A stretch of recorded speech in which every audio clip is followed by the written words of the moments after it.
eu comecei a gostar de nutrição a sério depois de sair da faculdade, pronto, depois de começar a aplicar na prática. Uma pessoa que quer construir massa muscular vai em jejum, eu já não gosto. E se ela continua a jejum por algum motivo depois do treino, acho terrível. E isto acontece imenso com as doenças autoimunes, que as pessoas escolhem ignorar que têm.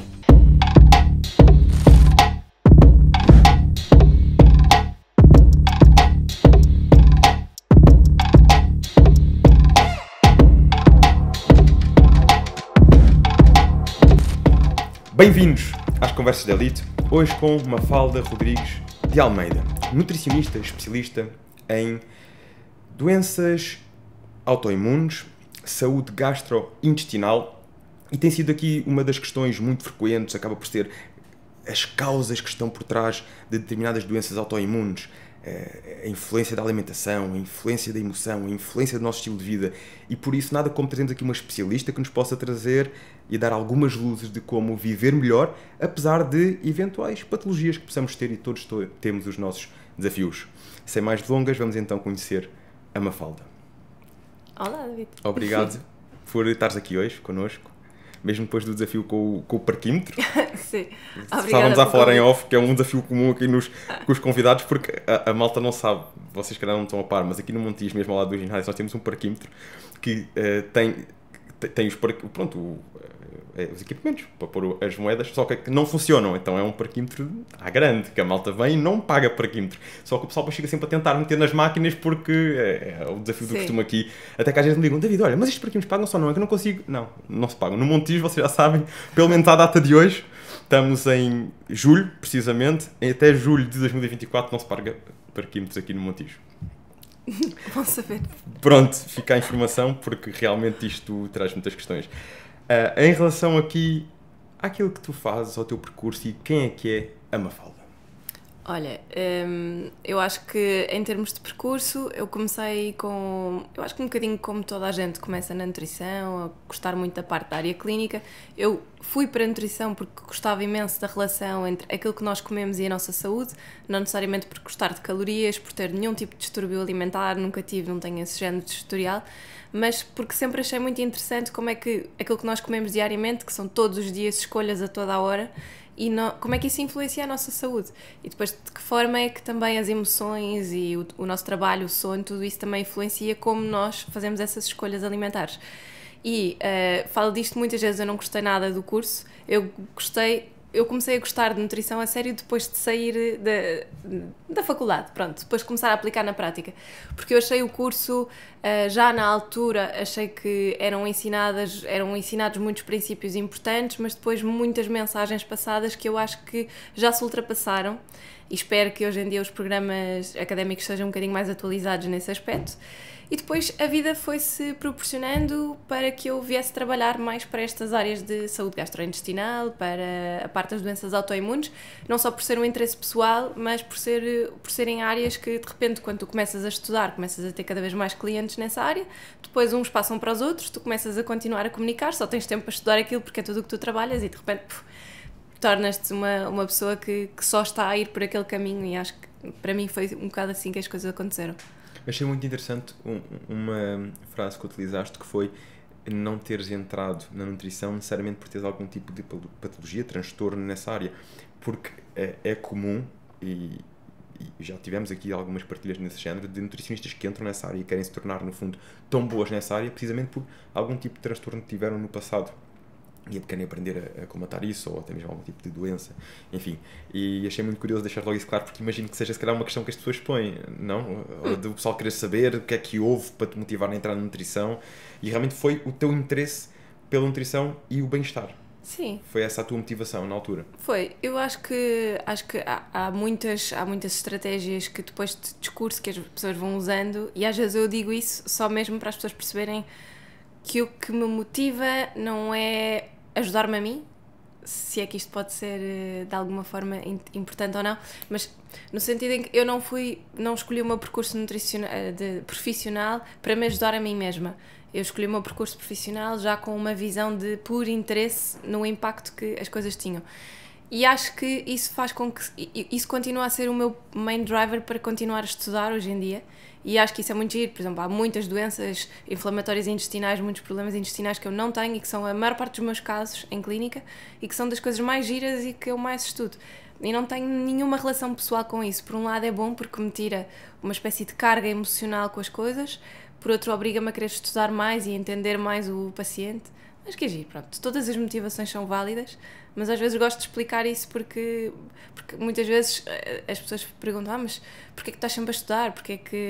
Mas já fizeste aquela especialização, porquê é que agora vais fazer outra noutro país que parece tão parecida?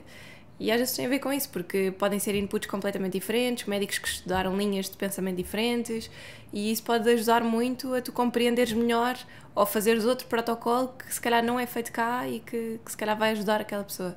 Isso é muito interessante. Sentes que és motivada também pelos teus pacientes, por aquilo que... Os desafios que te vão chegando, vais encontrando motivações também. Olha, agora quero me especializar mais aqui, mais ali, e vais fazendo este caminho consoante aquilo que te vai chegando até ti, no fundo. Sim. E quais são, hoje em dia, os casos mais frequentes? O que é mais comum? Situações com as quais te deparas e que sentes que são comuns hoje em dia? É maioritariamente cólon irritável.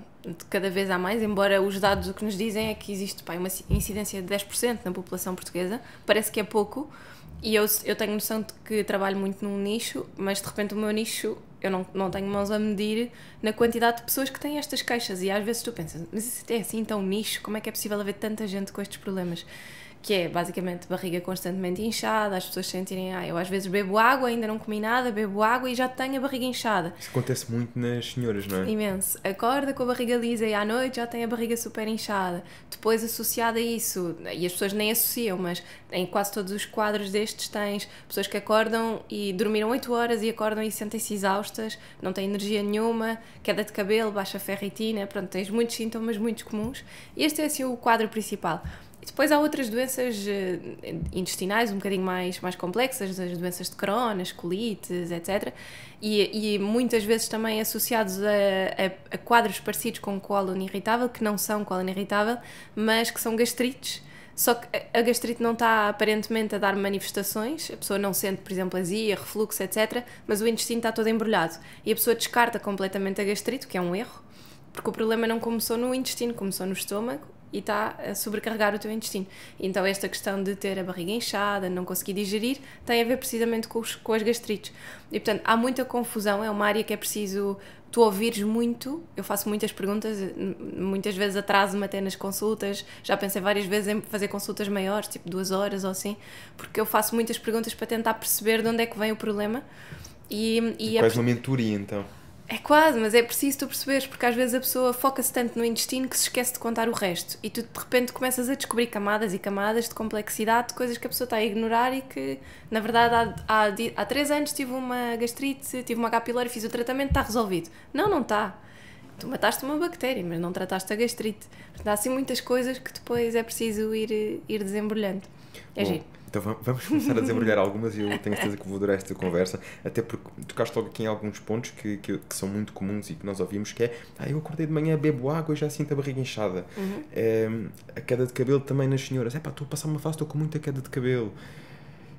Não é só nas senhoras, mas pronto, eu no meu caso já não há grande coisa a fazer.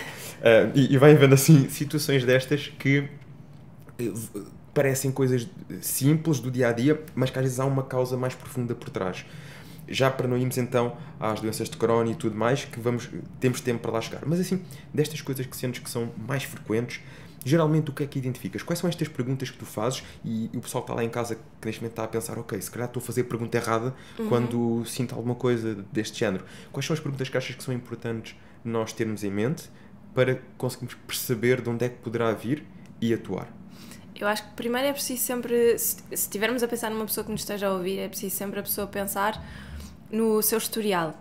Ou seja, porque às vezes eu recebo pessoas em consulta que já têm 10 anos de queixas gastrointestinais e que foram ignorando porque passam por fases em que estão melhores, depois ficam piores, vão ao médico, se calhar tomam qualquer coisa, depois ficam melhores. Pronto. Portanto, pensar um bocadinho no historial, porque geralmente quando são coisas muito reincidentes, por exemplo, para perceber se é um síndrome de cólon irritável, a questão do tempo, a linha do tempo é importante, tentar perceber se foi associada a algum momento traumático, às vezes uma perda de alguém, um divórcio, sei lá, uma entrada no mercado de trabalho, uma experiência má, E isso podem marcar ali alguns pontos de viragem em que de repente se começa a perceber, não é? Porque um cólon irritável geralmente tem uma relação cérebro-intestino muito forte e muitas vezes nós com a alimentação fazemos tudo perfeito, fazemos um tratamento perfeito e se eu tiver uma pessoa que é extremamente ansiosa ou que tem uma depressão, por exemplo, eu não consigo controlar aquele quadro de sintomas, vai ser muito difícil, a não ser que eu vá também à parte de saúde mental.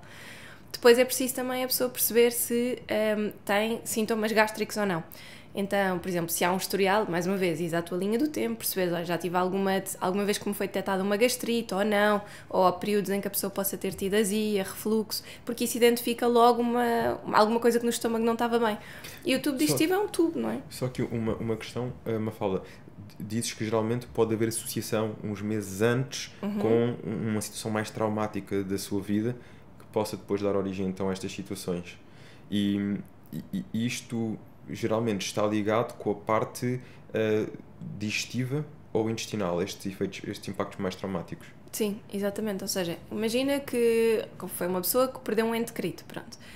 Houve um falecimento que foi bastante difícil para aquela pessoa, fazer o luto, etc. Às vezes todo o stress, toda a ansiedade que causa aquele luto pode ser o suficiente para aquela pessoa de repente começar a gerar ali um quadro de ansiedade que se manifesta a nível gastrointestinal.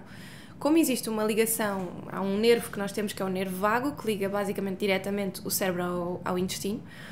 Quando há uma situação de stress, há uma subestimulação deste nervo e, portanto, é muito comum tu teres uma pessoa que até aparentemente é calma, não tem taquicardias, não é uma pessoa explosiva, que mostra irritabilidade, ou até pode não ser uma pessoa que tenha um quadro depressivo, portanto é uma pessoa que está triste, mas aparentemente ela está bem, consegue disfarçar, mas depois ela tem, fisiologicamente, manifestações dessas coisas que não estão bem, não é? Dessa ansiedade, dessa tristeza, no intestino. Pode ter aqui, pode ser no estômago, pode ser no intestino, pronto, começam assim.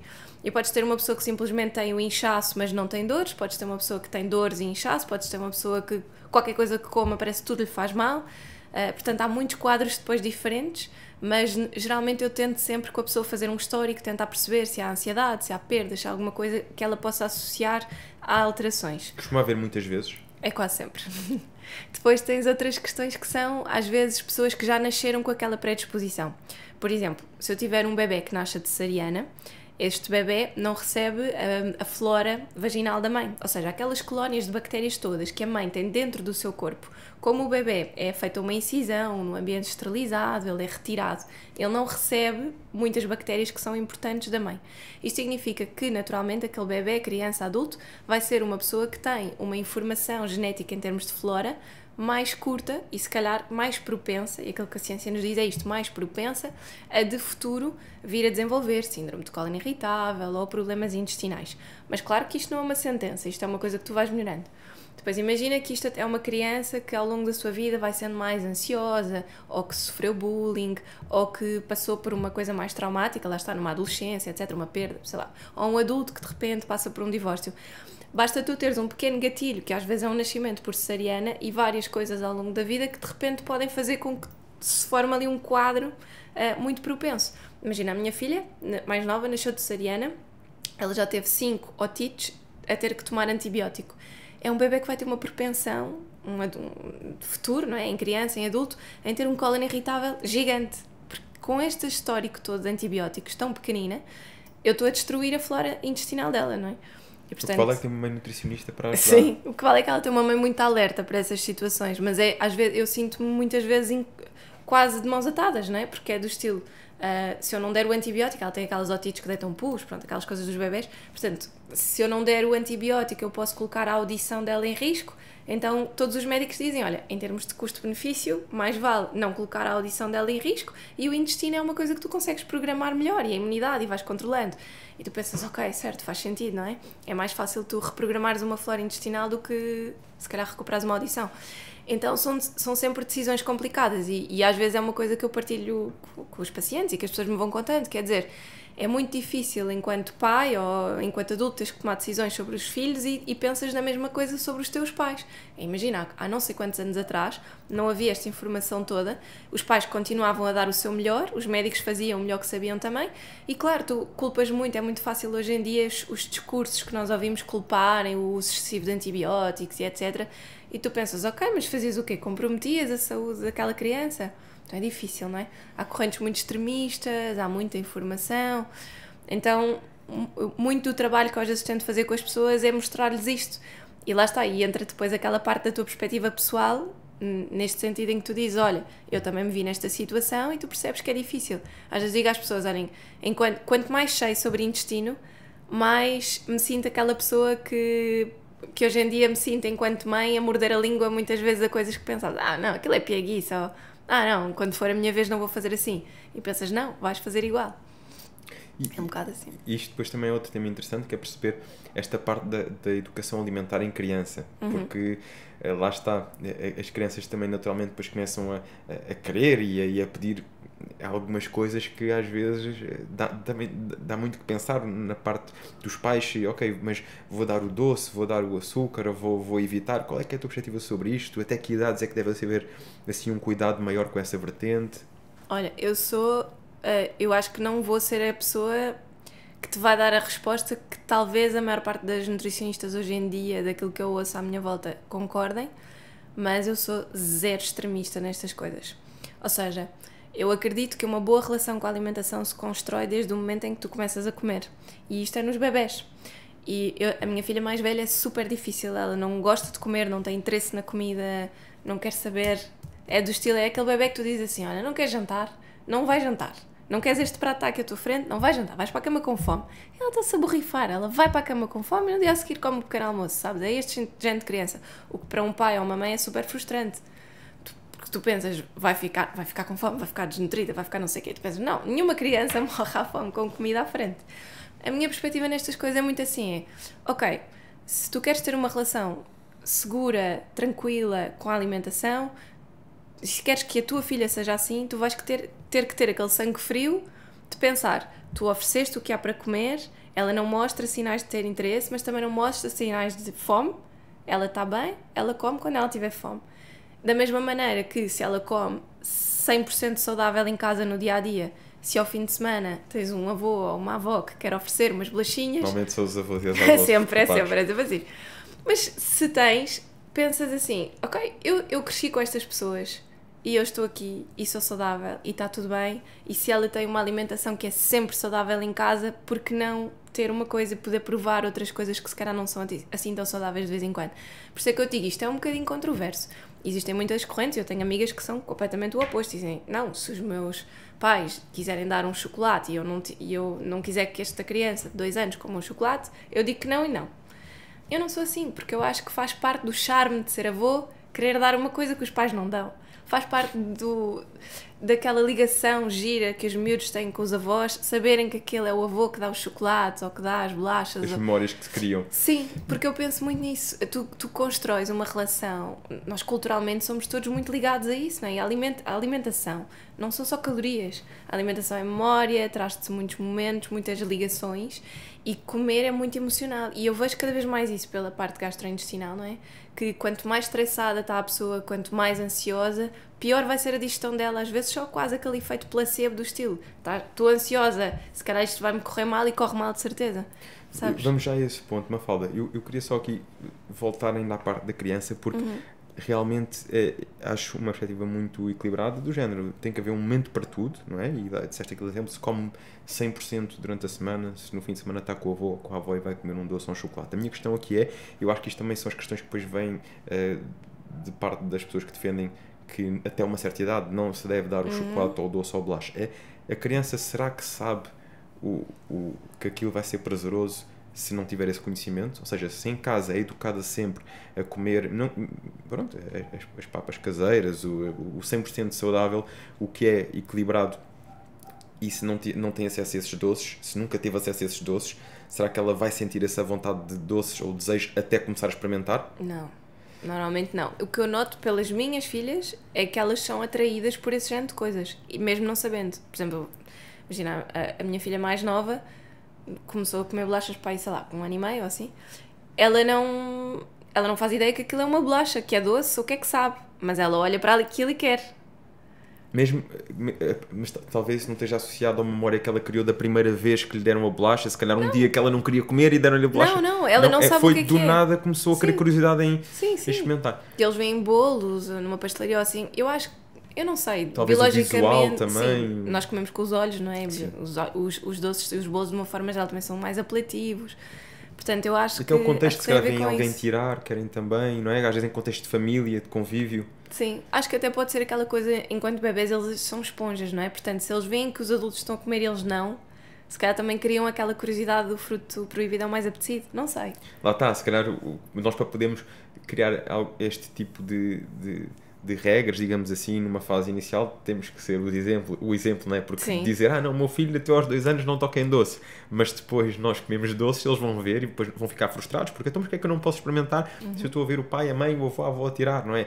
E depois aí se calhar joga então o equilíbrio. Então, se eu também me permito ao fim de semana fazer isso, vou criar este equilíbrio com a criança e permitir que ela também possa experimentar alguma coisa, senão vou estar a fazer alguma coisa que não a deixe fazer e vou criar uma frustração. Sim. E aqui também joga um bocado o bom senso que tem que existir e depois cada seio familiar perceberá como é que pode fazer isso da melhor forma, mas lá está, acho que é interessante a tua perspectiva se tivermos em conta que o pai, a mãe, os familiares também se permitem a fazer uma coisa diferente ao fim de semana, não é? Porque acho que então aí vamos incluir a criança naquilo que está a ser feito.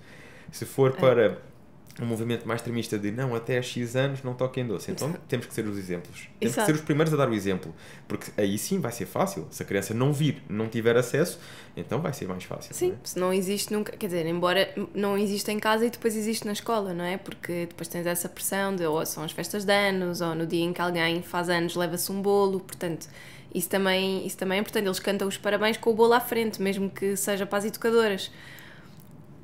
Quer dizer, é difícil, é muito cultural, tu tinhas que quebrar toda uma cadeia de rotinas que estão associadas culturalmente e por isso é que eu acho que tu cresceres com aquele sentido de em casa come-se bem ou numa festa, num momento especial podes comer outra coisa, desde que não haja esse discurso. Por exemplo, eu não sou nada extremista com os avós darem, eu só digo não lhe façam aquela conversa do comeste tudo, porque como ela não come bem, não é? Comeste tudo, então vá, vamos buscar não sei o quê. Não. Deixem-na estar, se querem dar deem, não perguntem se ela comeu tudo ou se portou bem, não Mas pode ser, achas que não isso pode ser pode- recompensa. Ok, É porque isso vai criar na tua cabeça um gatilho de sempre que eu me portar bem eu mereço. posso comer um doce. É isso que nós hoje em dia como adultos pensamos. Estas pessoas que eu recebo nas consultas pensam todas assim. Eu tive um dia péssimo, hoje mereço mesmo uma pizza. Porquê? Mereces estragar o teu corpo e a tua saúde com uma pizza? Não merecias mais uma refeição caseira? Se calhar. Às vezes eu digo isso, olha, então vamos pensar assim, é terça-feira, à noite, prefere uma pizza numa caixinha em frente a um ecrã ou ir comer essa pizza com os amigos no sábado, numa esplanada, com calor, bom tempo? Eu só penso, sim, se calhar prefiro no sábado. Ok, então pronto, não podemos fazer só esse exercício antes de ir encomendar a pizza numa plataforma qualquer para entregarem em casa. Não é melhor pensar duas vezes e pensar assim, ok, no fim de semana vou comer a pizza, vai-me saber melhor. É refeiçãozinha livre. Sim, mas é um bocado essa cultura, não é? E a pessoa pensar, eu prefiro, se é para comer uma coisa que eu sei que aparentemente não é assim tão saudável, se calhar eu prefiro enquadrá-la num momento em que eu não vou ter culpa nenhuma associada a isso, porque eu vou estar entre amigos, eu vou estar a desfrutar, eu vou estar a comer com calma, eu vou conversar, e se calhar isso vai-te trazer uma relação muito mais saudável com essa pizza. Tu não vais ter culpa associada àquele momento, tu vais desfrutar, tu nem sequer te vais lembrar que aquilo te podia fazer mal. A tua digestão vai ser super tranquila porque tu estavas ali focado noutra coisa. E quando se fala em relação com a alimentação e quando se fala nesta parte da digestão, isto é muito importante porque o psicossomático, cada vez nós percebemos mais que tem uma ligação muito direta. Portanto, tu sentires culpa às vezes depois de teres comido qualquer coisa, pode quase ser um gatilho para que a tua digestão parece que fica bloqueada. E às vezes há muitas pessoas que têm essas dores, esses momentos assim, porque estão altamente estressadas, as bactérias delas estão todas viradas do avesso, de repente comem uma coisa e ficam péssimas. Há muita gente, eu não tinha noção que isto existia tanto. Se calhar se falasse com mais enfermeiros ou médicos tinha noção, mas há muitas pessoas que vão às urgências com crises de dores abdominais e depois ficam super chateadas porque no meio daquilo tudo o diagnóstico eram só gases. E elas ficam a pensar, como é que é possível eu ter só gases e ter estas dores todas? Curioso. E falámos aqui já várias vezes do stress e da parte emocional associada à parte digestiva. E então agora voltaria aí. Que é, estamos numa sociedade onde cada vez dá uma sensação que isto existe mais, não é? O stress do dia-a-dia acaba por se refletir e talvez não sei, mas na minha perspectiva deve ser das fases onde se fala mais deste tipo de doenças gastrointestinais, até porque começa a haver também muito estudo nesse sentido, a perceber-se muitas das associações e até perceber-se que há doenças que vêm fruto dessa parte digestiva. Aquilo que eu te pergunto é, como é que nós podemos otimizar o nosso dia-a-dia ou melhorar a nossa rotina para que, mesmo perante às vezes dias mais atarefados, desafiantes, pelo menos no momento da refeição, termos tudo o que for a nosso favor para ser uma digestão o mais completa possível? Olha, eu acho que é bom, essa pergunta como tu estás a construir é bom, tu já não estás a partir do princípio de me perguntar como é que se vai reduzir o stress, porque isso é logo uma coisa que eu digo em consulta. Mas podemos ir por aí, podemos começar por aí, depois vamos à outra parte. Pronto, então vamos por aí. Essa parte nem vale a pena, porque assim, stress todos nós temos, não vamos deixar de ter. Ainda ontem estava a dar consulta a uma senhora que me dizia assim, eu sou viciada em trabalho, sou workaholic, gosto de trabalhar muito e não vou deixar de ter stress associado ao meu trabalho. Ponto assente, o que é que eu posso fazer? Sabes? E eu tipo, ok, eu identifico-me, percebo, se calhar não concordo do ponto de vista pessoal e profissional, mas entendo, compreendo e vamos trabalhar com o que temos. E eu digo isto muitas vezes às pessoas, que é, o stress não vai deixar de existir, mas se calhar a forma como nós o encaramos pode mudar, porque há pessoas que sofrem imensamente por antecipação, que é tipo, tu estás marcam-te uma reunião, ou ligam-te e dizem, podemos falar no dia tal, e a pessoa, se for preciso, está uma semana ou duas, dependendo de quando for marcada essa conversa, a pensar o que é que ele me quer dizer, será que vai fazer não sei o que, e as pessoas estão sempre a fazer cenários. Isto acontece com tudo, desde coisas de trabalho, a coisas com os filhos, o filho vai sair à noite, será que se vai drogar, será que o vão violar, será que vai não sei o quê, será que vai morrer atropelado? No outro dia vi, aliás, isto é um estudo de uma universidade, creio que nos Estados Unidos, no outro dia mandaram-me isto, talvez conheças, que acho que é 92% ou 93% dos cenários que nós imaginamos na nossa cabeça nunca se chegam a concretizar. Exato.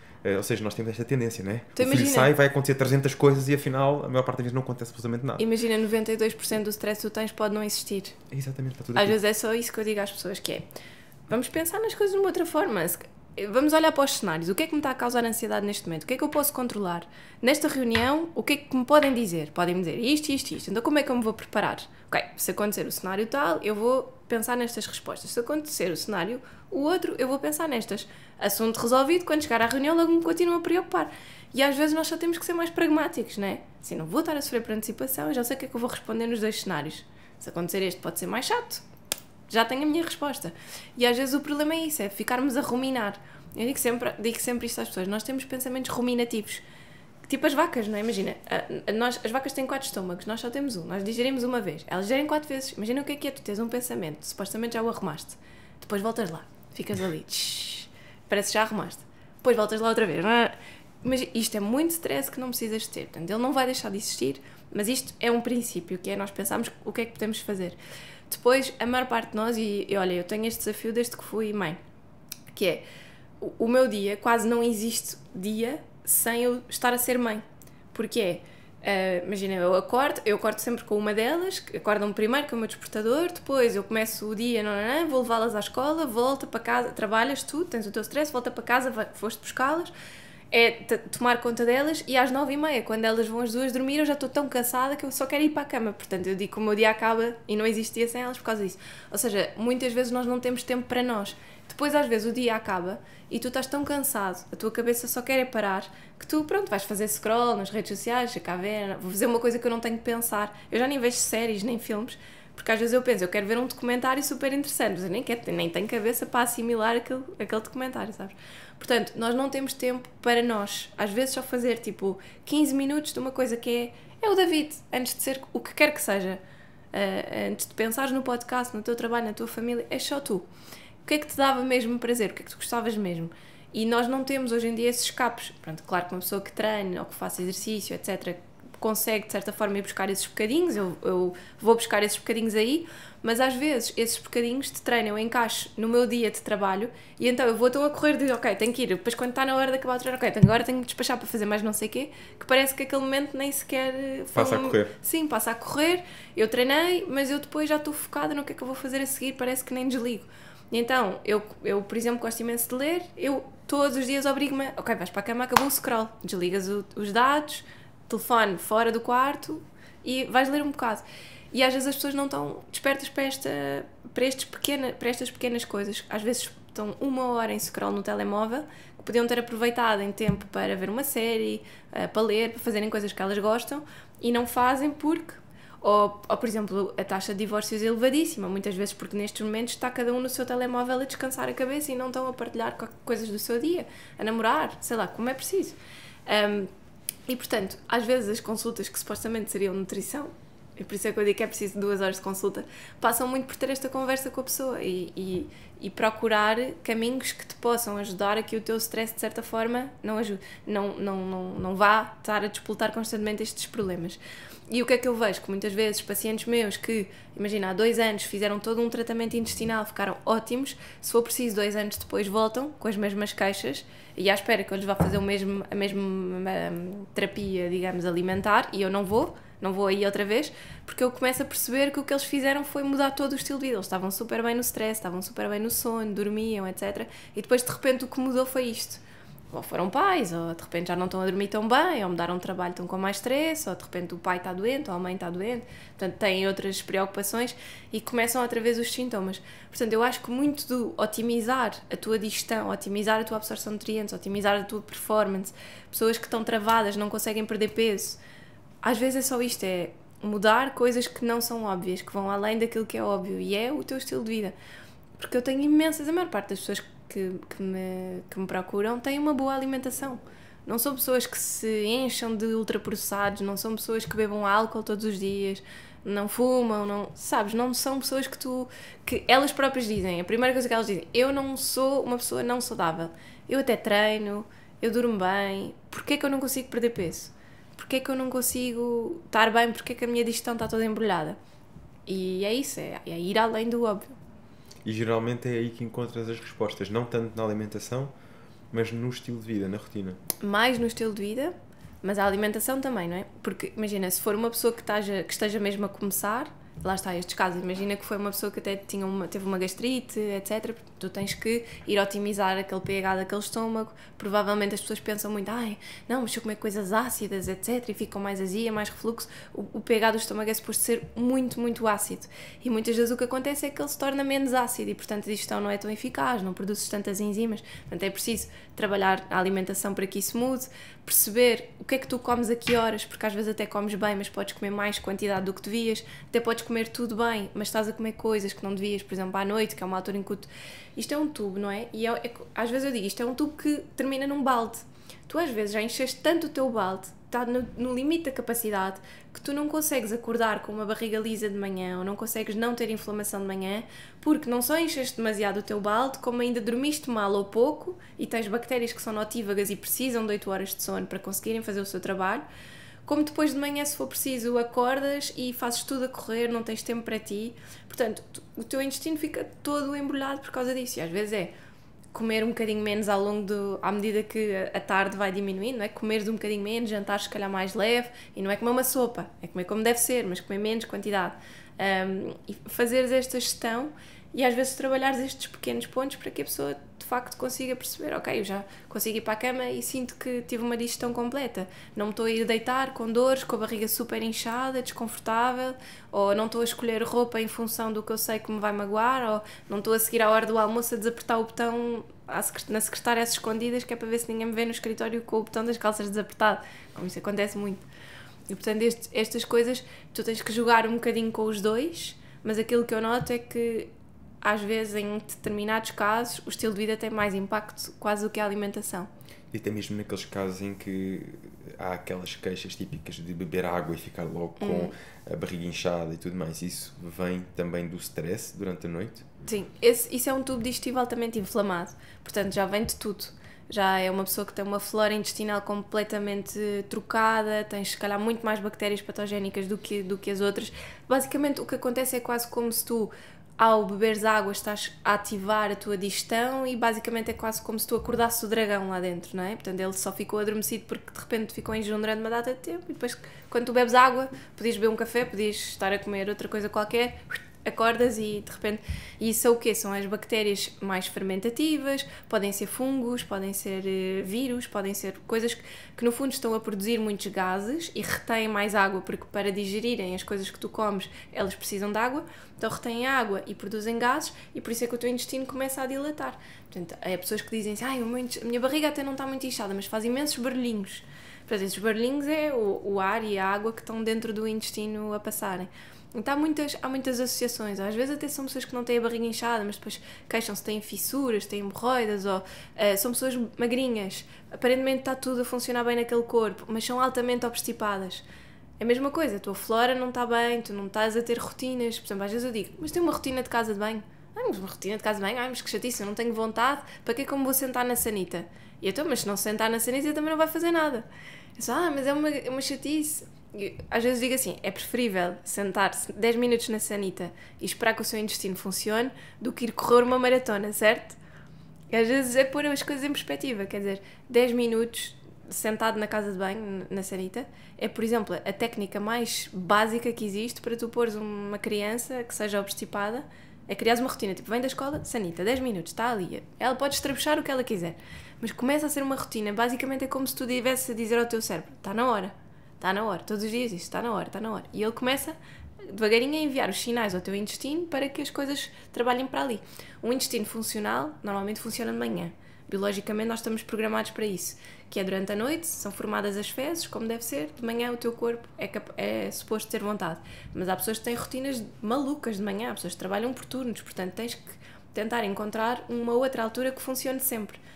Pronto, e muitas vezes o fim do dia acaba por ser a melhor fase para isso. E devemos ir quantas vezes à casa de banho por dia para mantermos o intestino regulado? Uma vez por dia. Sim, em média uma digestão normal demora 16 horas a ser feita. Portanto, uma vez por dia é uma média saudável. Há quem vá mais, se for mais do que uma vez por dia, mas as fezes estiverem sempre bem, com boas consistências, não há queixas, não há muco, não há sangue, não há nenhuma dor associada, ok, saudável.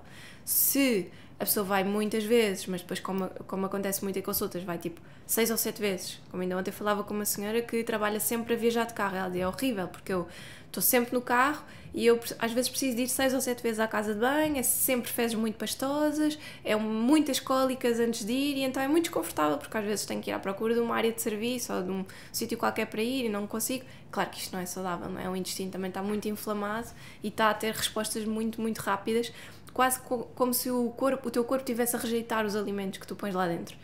Muitas vezes isto tem a ver com má digestão de gorduras, porque é o que faz mais esta reação rápida. Então lá está, voltamos ao estômago, pode ser o déficit de lipase, tu estás a produzir pouca quantidade de enzimas que digerem gorduras, e então o teu corpo em contacto com a gordura só quer mandar aquilo para fora. E tu estás sempre neste ramo-ramo porque não descobres o que é que se passa. Pronto, então existem assim muitos casos, é importante conseguir identificar.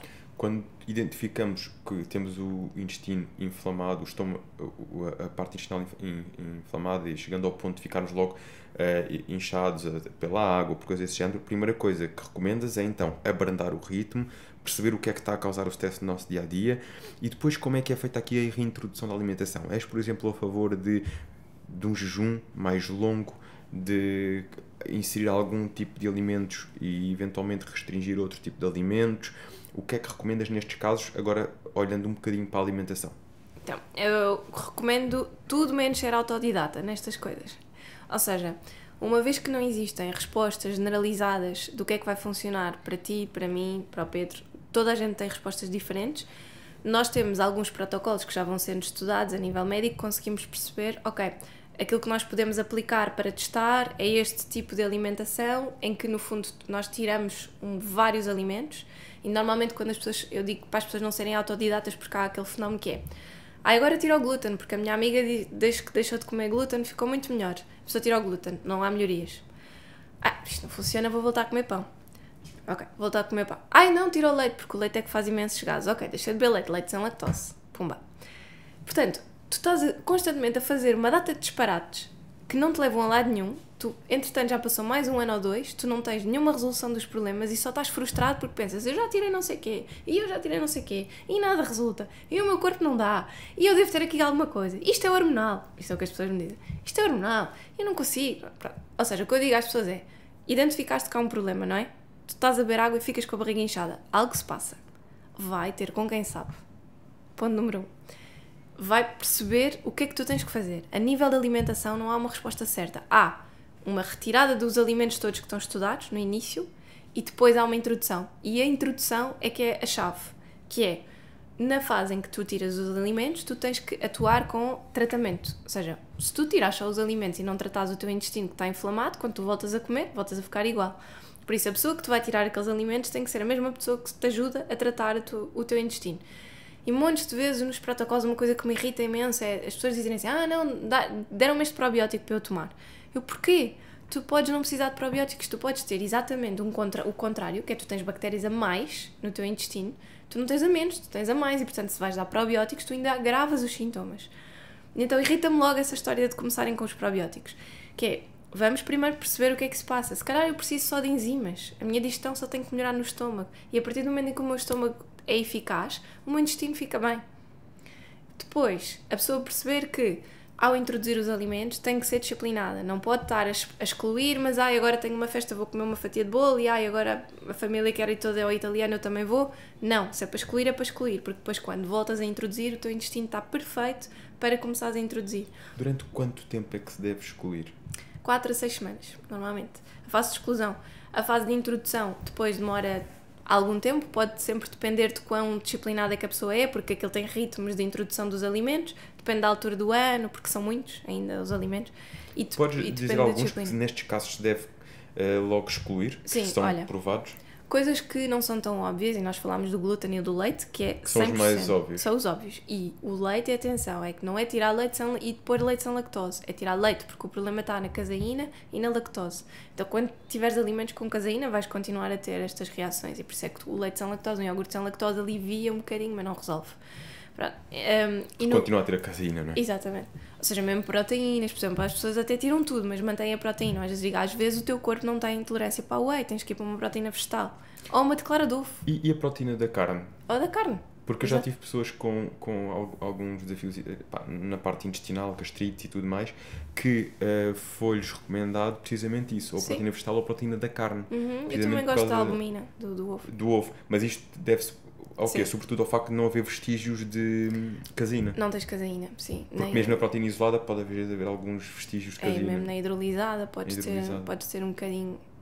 Normalmente as reações são mais pequenas, mas é preciso uma pessoa, por exemplo, às vezes há aminoácidos comuns que a pessoa não está a conseguir metabolizar bem, portanto é tentar perceber também o que é que se passa. Aminoácidos não, peptídeos. Portanto, é um bocadinho ir tentando. O que eu peço é sempre para tirar tudo o que seja de leite e para experimentar. Durante a fase de exclusão não perdes nada, não é? Também é um mês e meio. Portanto, é mesmo uma questão da pessoa ir experimentando. Mas olha, menos óbvios. Cajus, brócolos, maçã, melancia. As pessoas não associam, mas também são alimentos muito fermentativos. Cajus, brócolos, maçã e melancia. São alimentos muito fermentativos. Sim. Não sabia, por acaso, sobretudo a maçã não sabia. A melancia também não. O caju e o caju ainda percebo. Olha, o amendoim, essas pessoas usam receitas saudáveis, fazem com manteiga de amendoim. O amendoim é altamente fermentativo. Portanto, lá está. Sim, o amendoim dá muitos gases. Eu, em relação a isso, tinha essa ideia, até porque muitas vezes o pessoal gosta de usar a manteiga de amendoim nas refeições, muitas vezes até começam logo ao pequeno almoço com manteiga de amendoim, e isso dá muitas vezes origem a barriga altamente dilatada e inchaço abdominal. Que alternativas é que temos a estes alimentos que são logo os primeiros a tirar, para além do leite e do glúten? Falaste então destes alimentos. Quais são as alternativas que normalmente sugeres para começarmos a introduzir no nosso dia-a-dia e seguimos o nosso plano alimentar? Sim, olha, eu acho que para quem gosta muito da manteiga de amendoim, embora não seja o mesmo sabor, eu falo isto pessoalmente porque eu adoro manteiga de amendoim e o sabor do amendoim é difícil de reproduzir, mas por exemplo a manteiga de amêndoa pode ser uma boa troca. Não é tão docinho. Não é tão docinho, é isso. Bem melhor nesse aspecto. E dos cajus, por exemplo, também, os avelãs, nozes, outros mixes que não vão fazer isso, até porque têm a vantagem de terem mais ômega 3 e portanto são melhores. No caso da maçã e da melancia, dos brócolos, o que eu digo sempre é para a pessoa se focar no que é que pode. Portanto, tudo aquilo que não está nessa lista de proibidos, podes todos os outros. Podes comer tomate, podes comer espinafres, podes comer courgette, cenoura, abóbora, etc. para fazer sopa, nabo. chuchu. Há muitas outras coisas que a pessoa pode comer e mesmo nas frutas. Podes comer ananás, papaya. Portanto, há muitas outras coisas, muitas outras escolhas, também depende do que é que está na época. E, portanto, às vezes, durante estas 4, 6 semanas, as pessoas ficam um bocado vidradas no ainda bem, isto é uma lista enorme. Ok, mas há toda uma outra lista de alimentos permitidos, portanto, vamos levar isto com leveza. Muitas vezes eu também digo, não vamos cozinhar coisas diferentes para a família. Se durante um mês ninguém comer brócolis em casa, ninguém morre. Há várias alternativas para isso, Sim, não é? Temos dizer, várias alternativas. Está tudo ok, vamos mudar, vamos usar outros legumes, vamos fazer sopa com outros ingredientes, está tudo bem. É importante a pessoa também levar com alguma leveza, porque lá está, mais uma vez, tu levas com aquele stress de isto é uma obrigação, agora não posso, não sei o quê, muito dificilmente tu vais ter, de facto, uma boa melhoria. Quando a pessoa leva com alguma tranquilidade e percebe isto é só um período de tempo, é para ficar melhor, etc., muito rapidamente a pessoa depois, quando volta a introduzir os alimentos, consegue tolerar tudo bastante bem. E por isso é que eu digo que depois não há respostas certas. Eu posso tolerar super bem uma pera e uma maçã é péssimo. Portanto, posso comer couve-flor, mas brócolis eu não consigo. Portanto, isto depois vai-se analisando caso a caso e a pessoa faz os seus testes e depois vai conseguindo perceber. Jejum. Jejum, tinhas-me perguntado. É uma estratégia ótima porque os estudos o que nos mostram é que aumenta tanto a quantidade de bactérias da flora como a variedade. E para muitas pessoas que vão tentando esta questão do autodidata, tentarem perceber o que é que funciona ou não com elas, elas sabem que se adiarem o período de tempo em que vão começar a comer, que se vão começar a sentir melhor. Então, de facto, tem essa ligação direta, não só porque tu passas mais tempo sem comer, dás tempo para que a tua digestão seja feita de forma completa, aquilo que comeste ontem à noite seja, de facto, digerido e metabolizado, e, portanto, quando vais comer, o teu corpo está já mais preparado para receber os alimentos e não inflama tanto. E depois, porque durante estas horas de jejum, tu consegues, de facto, ir regenerando a tua flora e recuperando. Portanto, é um duplo trabalho que é feito. Agora, eu digo sempre às pessoas que o jejum não deve ser uma obrigação. Se tu acordas cheio de fome, querias fazer jejum de manhã, mas acordas cheio de fome, só consegues fazer tipo 13 horas e tinhas pensado fazer 16, faz 13. É melhor 13 do que não fazeres, não conseguires fazer nada, não é? Portanto, e para pessoas que, por exemplo, fazem 10 horas de jejum, não conseguem, tentam-se muito cedo, por exemplo, e acordam muito cedo, têm que se despachar, etc. Aí eu digo mesmo, tente no mínimo 12, porque já vai fazer diferença. Então são pequenos detalhes, mas o jejum é uma estratégia que a nível gastrointestinal está provado que realmente pode ajudar muito. A não ser nos casos em que a pessoa tenha uma gastrite associada e nessa gastrite a pessoa, por exemplo, acorde com náuseas, meio enjoada, aí o jejum pode agravar. É suposto, porque o período de jejum é que causa as náuseas. Um bocadinho também como uma estratégia que nas gravidezes, em que tentas que a pessoa coma menos quantidade, mas mais vezes. E nesses casos sim. Mas de resto, é sempre uma estratégia indicada para se fazer. Só na perspectiva da melhoria da parte intestinal ou mesmo numa perspectiva de noutro tipo de situações tu costumas recomendar? Imagina para perda de peso, perspectiva de longevidade, ou utilizas só mesmo nestes casos concretos? Longevidade sim, perda de peso não, porque como estratégia de perda de peso não é mais eficaz do que outras e às vezes aquela pessoa não precisa. Olha, sobretudo, por exemplo, quando são pessoas que têm muita fome emocional, muita descompensação ao fim do dia, por exemplo, têm muita vontade de comer, de trincar, eu nunca recomendo fazerem o jejum porque o jejum está provado que pode agravar. E sobretudo jejum de manhã, claro. Se for um jejum de acabares de comer mais cedo, ao fim da tarde, mas aquela pessoa depois não consegue, não é? Quebra muitas vezes o jejum porque tem vontade de petiscar, pior ainda também. Portanto, na maior parte dos casos de perda de peso, como é associada a esta questão da fome emocional, eu não aplico o jejum por aí. Aplico muito mais nestes casos terapêuticos em que o melhor até é mesmo o jejum da manhã.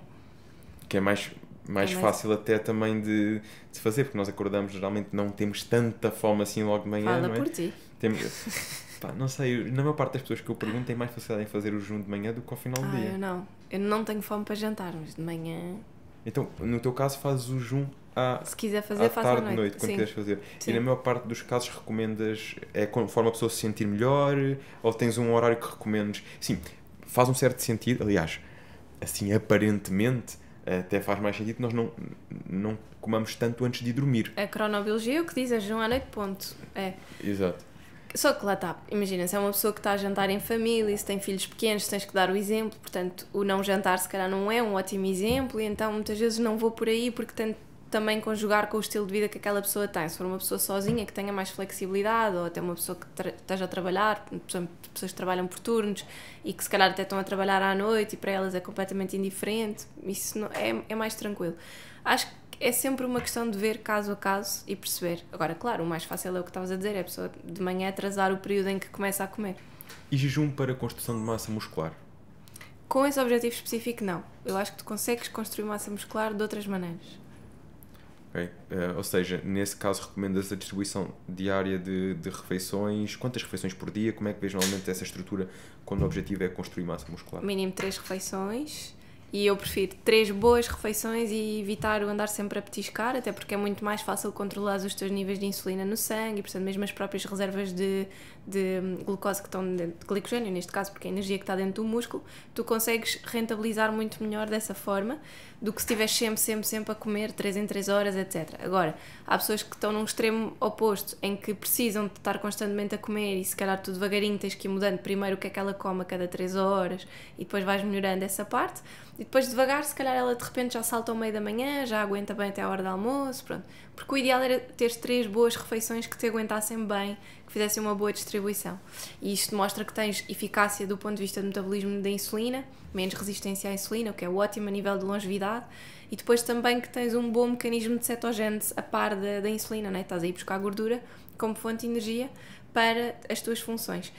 No que toca à construção de massa muscular, eu acho que o mais importante é garantir o aporte de proteína, sobretudo associado ao treino. E é uma das coisas onde eu acho que as pessoas mais falham.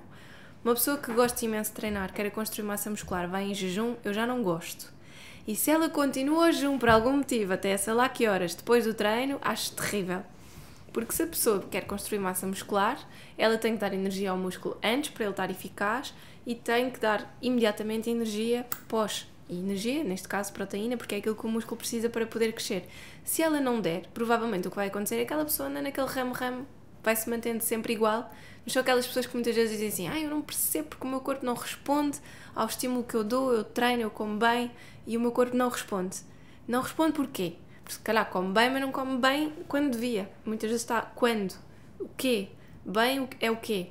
Muitas vezes as pessoas comem uma papa de aveia depois de irem treinar, querem construir massa muscular. O que é que tem aquela papa de aveia? Hidratos de carbono. Gordura, eventualmente. Não vai ter proteína, a não ser que a pessoa adicione, não é? As proteínas suplementadas ou que junte ovos. Portanto, não é idealmente o melhor pequeno almoço. Mesmo uma tosta com queijo ou uma torrada, não é o melhor pequeno almoço, a não ser que ponhas ovos mexidos naquela torrada.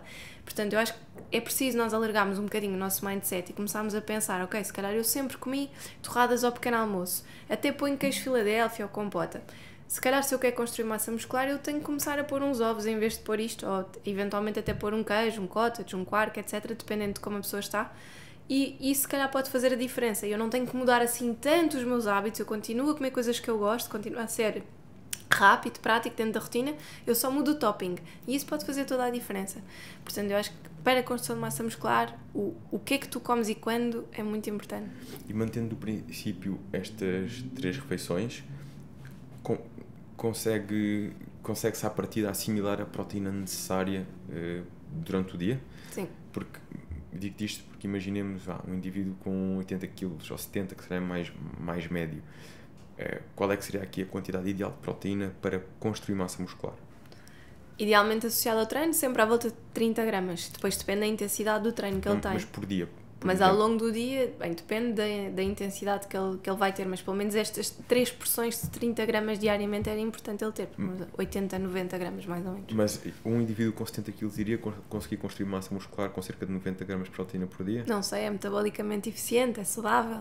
Tem alguma coisa que não esteja a funcionar bem? Como é que está a microbiota dele? A partir assim, claro, eu percebo que o teu raciocínio faz sentido no sentido de darmos sempre um bocadinho um aporte maior, de ajudar mais. As minhas perguntas todas para ti são porque eu já vi de tudo.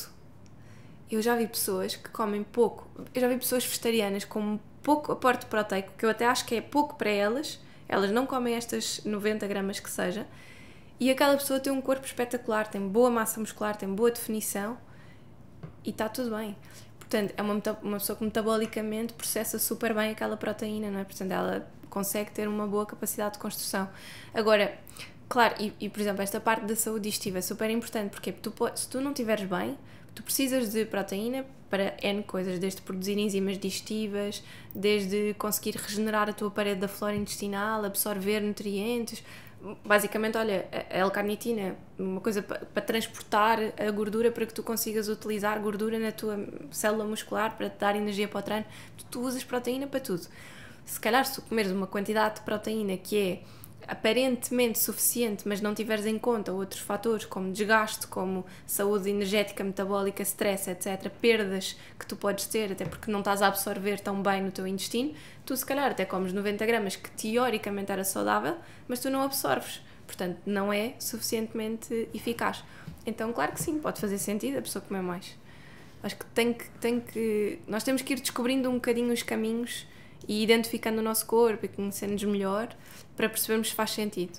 Mas geralmente qual é que é uma referência de gramas de proteína por quilo de peso corporal que costumas utilizar para os teus pacientes? 1,2, 1,5, mais ou menos, não mais do que isso. E consegue-se construir massa muscular nesse sentido? É curioso porque nós, na parte da musculação, estamos habituados a quantidades maiores e já não estou aí para as 3 gramas ou 3 gramas e meio, que já só chegou a usar em tempos, Sim. mas geralmente ali em torno de 1.8 a 2.2. Sim, é muito frequente na área da musculação.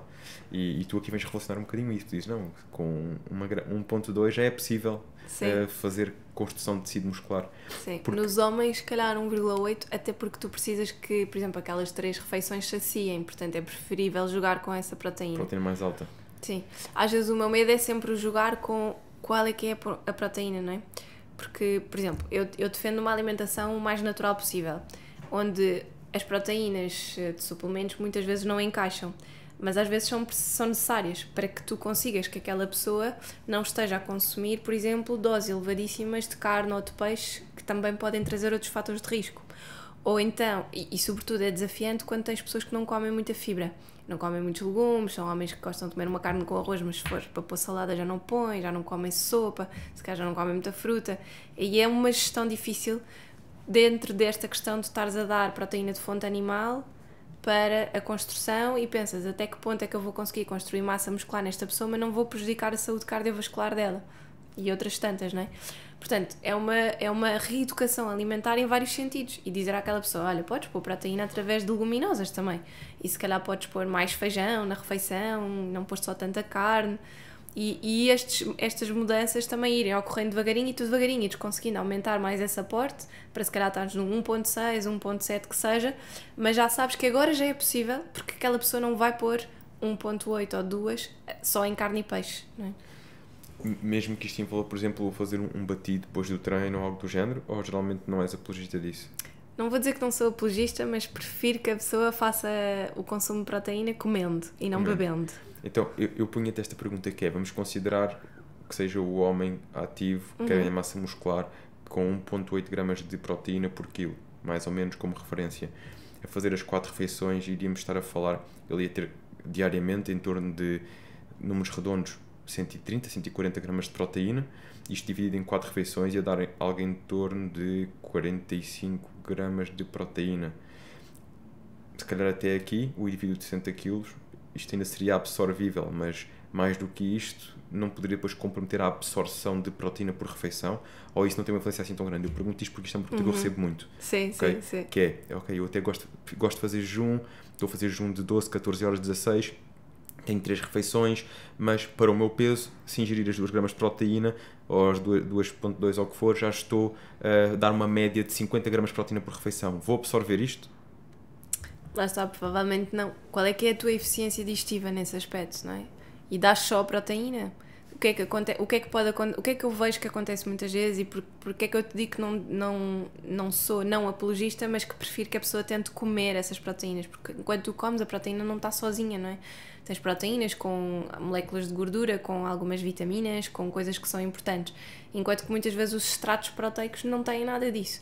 E, por exemplo, se eu tiver uma proteína, imagina através de peixe, de carne, vou trazer também outras vitaminas, ácidos gordos ômega 3, coisas que ajudam a nutrir a minha flora intestinal e que fazem com que a própria barreira intestinal também tenha essa capacidade de captação, trabalhas na tua memória também, o foco, a saúde cardiovascular. Se tu deres só a proteína, se calhar não estarias a trabalhar nisso. Portanto, sim, a capacidade de absorção pode ficar comprometida, sobretudo se tu fizeres uma alimentação que não tenha a compensação de fibras que é necessária para essas 50 gramas. E sim, pode ficar comprometida também porque a tua própria digestão fica estranha. Uma coisa que acontece muito são SIBOs por sobrecrescimento de bactérias. Um SIBO é um sobrecrescimento de bactérias que estão na zona do cólon e que passam para o intestino delgado. E estas bactérias podem ser bactérias fermentativas de fibras ou bactérias que fazem putrefação de proteínas.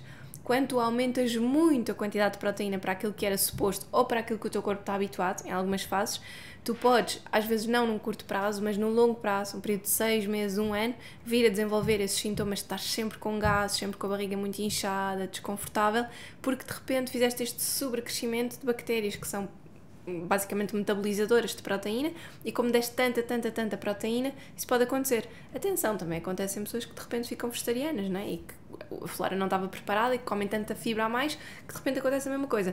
Portanto, eu acho que o jogo é sempre ir devagar para que o intestino se consiga adaptar. É pensar quase como com os bebés, não é? Com os bebés tu também dás as coisas devagarinho, vais introduzindo e eles vão se adaptando, porque o intestino deles está a ser construído. Se tu queres mudar radicalmente alguma coisa na tua alimentação com alguns objetivos, tens que ter esse cuidado. É preferível ir devagarinho para que o longo prazo seja sustentável. Se tu de repente tens uma estratégia por alguma pressão de datas, o que for, uma prova, alguma coisa que a pessoa quer ir e está a ser demasiado ambiciosa, no curto prazo até funciona, mas depois no longo prazo ela vai ter que ter atenção para proteger esta parte digestiva. Porque lá está, no curto prazo não vais ter uma capacidade de absorção e metabolização como deve ser. Ou seja, o nosso corpo torna-se altamente eficiente em sintetizar tudo aquilo que nós lhe estamos a dar e não olharmos só para a proteína, mas percebemos que também estamos a dar gorduras, também estamos a dar hidratos de carbono, estamos a dar fibras, estamos a dar um conjunto de outros macro e micronutrientes que ele vai tornar-se altamente eficiente a sintetizar, sobretudo considerando que o metabolismo está otimizado, e que vão contribuir também para a construção de tecido muscular, desde que haja o estímulo certo nesse sentido. E às vezes a malta foca-se demasiado só na proteína e esquecem-se que tudo o resto também vai contribuir para esse caminho. Um bom exemplo disso, só para finalizarmos esta parte, é a questão dos ovos. Muitas vezes falam-se, omeletes de claras, não sei o que das claras, eu sou completamente contra isso. Um ovo é um alimento inteiro, que chamamos um alimento integral, um alimento natural. Se tu de repente vais estar a consumir extratos, partes, primeiro tu precisas, a clara é a parte mais alergénia do ovo. Portanto, é uma proteína, ok, tiras a parte da gordura, mas é mais alergénia. Portanto, tu precisas de componentes que estão na gema para conseguires ter uma boa absorção das proteínas da clara, aquelas gorduras vão-te ajudar. Depois a gema é que vai trazer uma série de vitaminas que são importantes, até vitamina D, que é tão difícil de encontrar, e vai ser muito mais fácil metabolizar, digerir e absorver tudo de um ovo, se tu comes o ovo inteiro, do que se comes só as claras. E olha, pessoas que têm a distensão abdominal, a barriga muito inchada, etc., quando usam muitas vezes as claras e não o ovo inteiro, sentem dificuldades digestivas. Muito interessante essa perspectiva de se o ovo é um alimento inteiro, então por que separá-lo? Sim. E eu agora fazia aqui então a ponte com algumas doenças autoimunes, que é uma das tuas especialidades. Podemos começar pela doença de Crohn, mas há muitas outras que agora também são, sempre existiram, mas que agora se começa a falar mais, começa a despertar um bocadinho mais a consciência. Geralmente, a causa, as perguntas que as pessoas têm que fazer e como devem atuar. Olha, eu acho que nas doenças autoimunes nós podemos quase centralizá-las num bolo, em vez de irmos a cada uma, primeiro porque elas são imensas e depois porque a etiologia delas é muito parecida sempre. A maior parte dos casos de hoje em dia das doenças autoimunes tem uma influência genética. Então, é muito interessante, mais uma vez, tu olhares para trás, se fores uma pessoa que te preocupas com a tua saúde, também procurares investigar um bocadinho de onde é que as coisas vêm, ou como é que tu és, conhecer-te.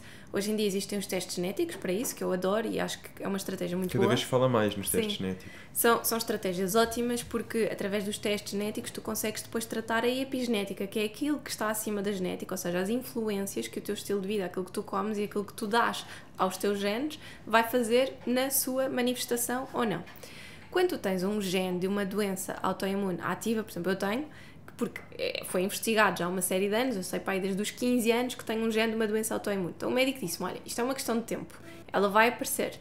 O que nós vamos tentar fazer é que ela apareça o mais tarde possível. Ela está no teu código genético, nós já sabemos, e a probabilidade dela aparecer é quase certeira. Mas tu podes adiar. E portanto, eu já sabia que isto era uma espécie de uma sentença, mas o objetivo é tu sempre conseguires adiar. O que é que acontece com as doenças autoimunes? Pode chegar a nunca aparecer. Sim, dificilmente. Mas sim. Ou seja, teoricamente sim, na prática sim. Não é? Sim. Porque teoricamente o que se diz é que a genética não é determinismo, não é? Lá está, sim. E aí entra a epigenética. Mas depois na prática sabemos que se calhar o que vai acontecer mesmo é vamos adiar, vamos fazer com que o impacto seja menor, mas que é possível, muito provável, que apareça de alguma forma, não é? Sim, Quando já está no código genético. Exato, na altura eu tinha 15 anos, né? Portanto eu não tinha propriamente stress, mas o médico dizia-me isso, olha, se tu conseguires controlar bem a tua alimentação, o sono, o stress, se fores ativa fisicamente, se fores saudável, tu vais conseguir controlar o desenvolvimento. O que é que acontece? Eu consegui controlar praticamente tudo menos o stress, portanto se calhar se eu fosse exatamente esta pessoa com um estilo de vida completamente diferente e não tivesse um stress que tenho, se calhar não teria aparecido, nunca teria tido manifestações este ano. O que eu acho é que nós não podemos enfiar a cabeça debaixo da areia, tipo avestruzes, e isto acontece imenso com as doenças autoimunes, que as pessoas escolhem ignorar que têm. Às vezes por crenças erradas, do estilo, isto é reversível, ou não há muito a fazer, e portanto a pessoa escolhe ignorar, porque é muito difícil lidar com ela. Outras vezes porque tens algo erradamente, não é? Mas tens algumas pessoas que te acompanham e que dizem toma esta medicação para o resto da vida e está feito, não tens que fazer mais nada. Que é o mais frequente quando se vai ao médico. Olha, tens aqui isto agora para o resto da vida. Sim. Não querendo julgar, mas sim, não é? E depois, porque as pessoas têm que ter um papel ativo na sua saúde, não é? Por isso é que eu digo, tu não podes enfiar a cabeça debaixo da areia quando tens um diagnóstico de uma autoimune. Tu tens que te responsabilizar e pensar, ok, isto aconteceu-me, o que é que eu vou fazer, não é? E se tu sabes que a atitude das pessoas em todas as doenças diz isto, a tua atitude perante a doença é a melhor coisa para tu tratares ou morreres dela, não é? E portanto, quando falamos de doenças autoimunes, isto é um cenário em que tu sabes qual é que tens, ou é muito fácil diagnosticar, no meu caso foi super fácil diagnosticar. No caso da maior parte das doenças, se não houver uma tendência genética, se tu nunca tiveste descoberto aquele gene, tu tens que fazer vários estudos. Às vezes até pode ser mais ou menos fácil diagnosticar, na maior parte dos casos não é. Então, são precisos muitos anos com tentativas e erros para que a pessoa consiga identificar o que é, para que o médico consiga identificar o que é. E muitos destes anos em que tu perdes qualidade de vida e pioras a tua doença autoimune a cada ano. Por isso é que eu digo, quando tu descobres que tens uma doença autoimune, se dê por onde der, tu vais ter que descobrir qual é que é. Porque só assim é que tu consegues ser completamente certeiro. Em todo o caso, há linhas gerais, não é?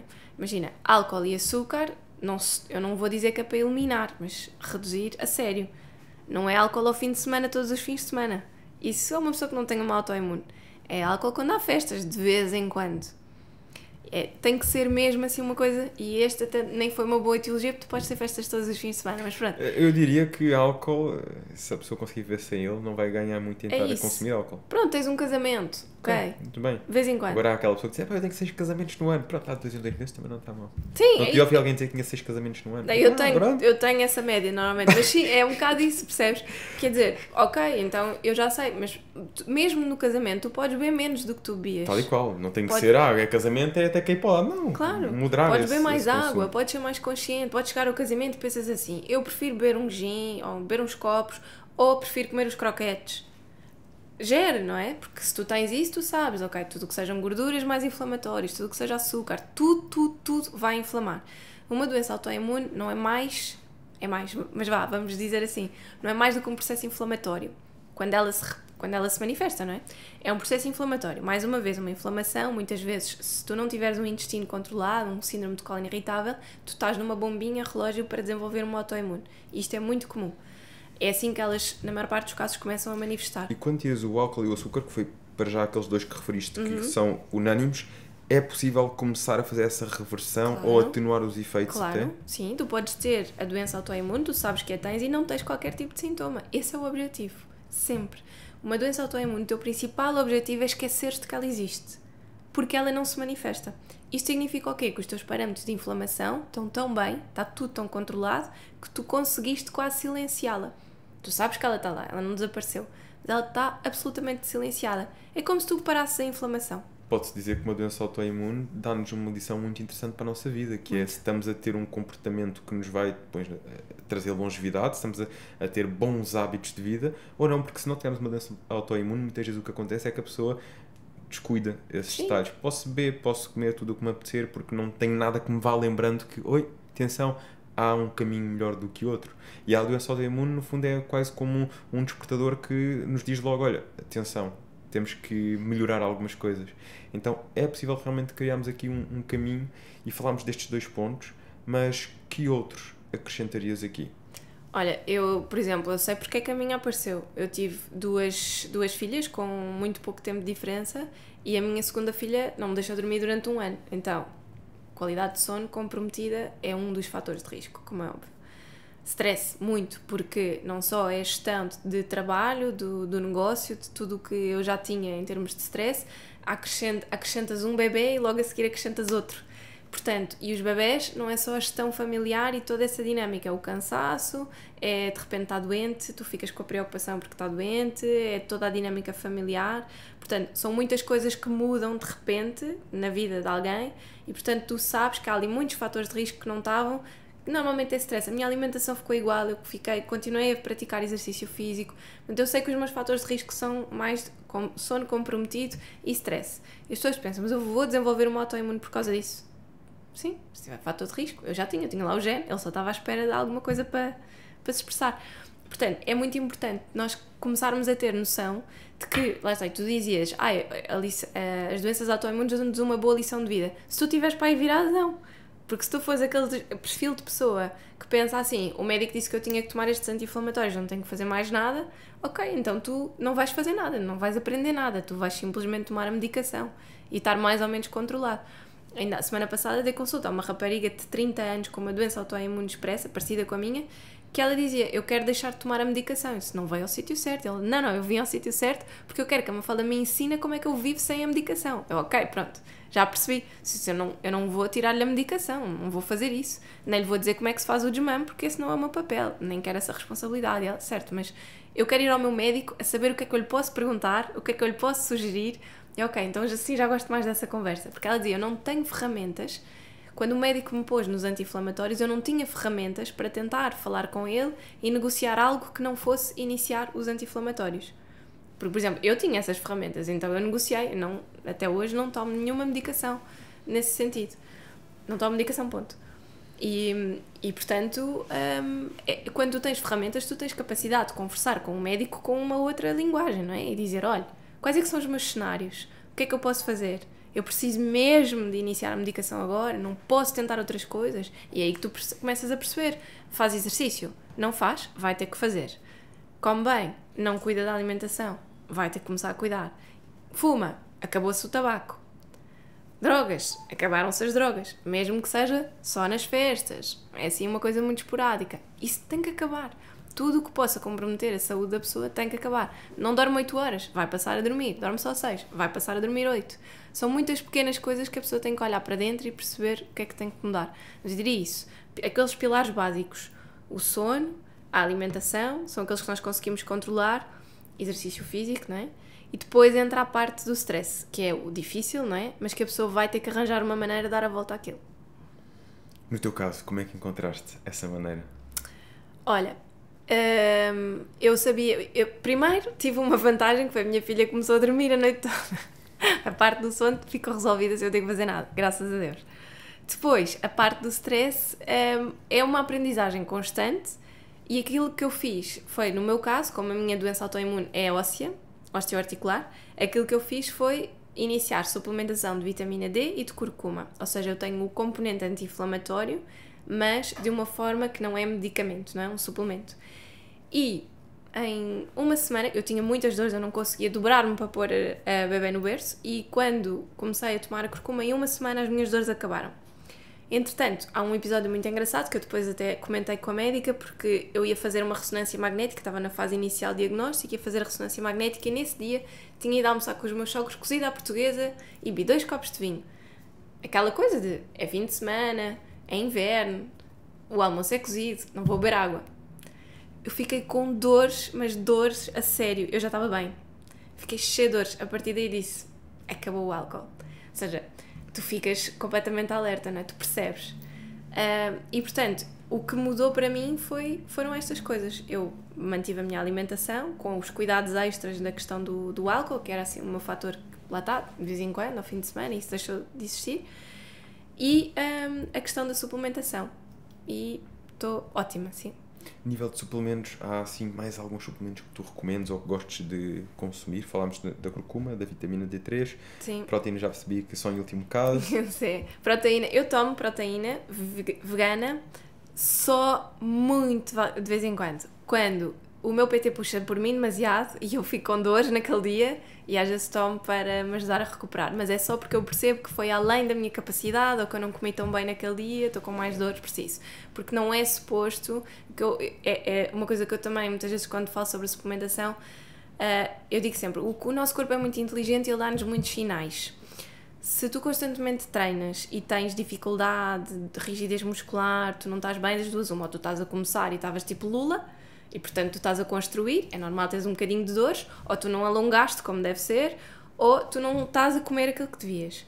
E portanto, muitas vezes quando eu tenho assim um bocadinho mais de dores, às vezes penso isso, ok, ele puxou e eu não comia como deve ser naquele dia, portanto a suplementação é ótima. Também uso a suplementação desta proteína por praticidade, porque às vezes apetece-me fazer uma smoothie bowl ou um batido ao pequeno almoço, e pela parte simples de ponho esta proteína e tenho o meu pequeno almoço ótimo. Portanto, eu uso assim um bocadinho nesse sentido. Por isso é que eu te digo, não é não ser apologista, é ser consciente sobre a utilização de, porque eu prefiro que as pessoas comam a comida do que a façam em pós e líquidos. E acho que em relação a suplementos que nas autoimunes, na parte de saúde gastrointestinal fazem muito sentido, é tu identificares o que é que pode fazer ou não. Ou seja, coisas que possam ter um potencial anti-inflamatório. No meu caso, a nível osteoarticular, a curcuma é excelente. Existem outros potenciais anti-inflamatórios da curcuma, mas ela é muito mais para aqui, virada para a parte óssea. Portanto, todas as pessoas tenham dores nas articulações, rigidez nas articulações, isso é super comum nos casos de saúde gastrointestinal comprometida, é um dos sintomas, que as pessoas não associam logo, é muito importante. Vitamina D. Se fosse o único suplemento que eu pudesse aconselhar, eu acho que só aconselhava a vitamina D, porque está mais que provado que ela participa em inúmeras funções, na produção hormonal, na regeneração, na absorção de uma série de coisas e, portanto, só de falares em hormonas, a vitamina D é logo aquele que é tipo um red flag. Se tivesse que só dar um a toda a gente, só dava vitamina D. Já ouvi quem chamasse a hormona da luz. Exato. Tem realmente um impacto muito grande no nosso sistema hormonal. É espetacular, olha. Eu acompanho muitas mulheres que têm queixas de falta de energia, fadiga crónica, porque associado ao exercício tu tens muito, aos problemas intestinais tu tens muito esta questão da pessoa de não ter capacidade energética porque tem mal absorção dos nutrientes. Tu dás suplementação de vitamina D e a pessoa num mês disse, eu pareço outra, o que é que se passa? A vitamina D de repente está a produzir hormonas suficientes para a pessoa conseguir dormir bem, para a pessoa ter os níveis de serotonina, a hormona do bem-estar, para estar ok, para a pessoa não se sentir em baixo, depressiva, triste. Porque há muitas pessoas que às vezes dizem, olha, eu não sei se eu estou num burnout, eu não sei se eu estou numa depressão, o que é isto? E de repente tratas o intestino daquela pessoa, dás-lhe vitamina D e ela ganha uma vida nova. E isso é muito giro. Portanto, vitamina D é dos que eu gosto mais. E depois depende, olha, nos casos de saúde gastrointestinal, muitas vezes suplementação que inclua hortelã, gengibre, porque muitas vezes tu atuas na dor, pessoas que tenham muitas dores, na barriga, muito desconforto, etc., associado ao inchaço, são ótimos. Pimenta, normalmente as pimentas também têm aqui um potente efeito anti-inflamatório, nomeadamente a pimenta preta, a pimenta vermelha. Aqui já algum dia experimentaste fazer algum tipo de junção com a curcuma? Não, porque eu prefiro a curcuma pura e simplesmente porque como eu acompanho muitos casos de saúde gastrointestinal e a peperina das pimentas pretas e da rosa pode ser pró-inflamatória para o intestino, sobretudo quando há mais diarreias, quando há dor, então não por causa disso. Mas sabemos que, por exemplo, se associares a curcuma com a pimenta, a nível de corrente sanguínea a absorção vai ser muito melhor. Mas é uma gestão difícil às vezes, porque tu até queres melhorar a dor articular daquela pessoa, mas se ela tem um intestino sensível não pode estar a dar a pimenta. Então é um terreno pantanoso. Vais procurando aí o que é o mais seguro e o equilibrado. Sim, nesta fase. Às vezes pimenta na alimentação, um bocadinho só, e é o suficiente. Muito bem. Falávamos também há bocadinho em off que tens o teu próprio podcast. Uhum.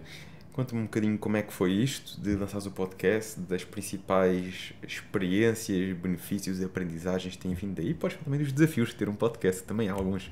Sim.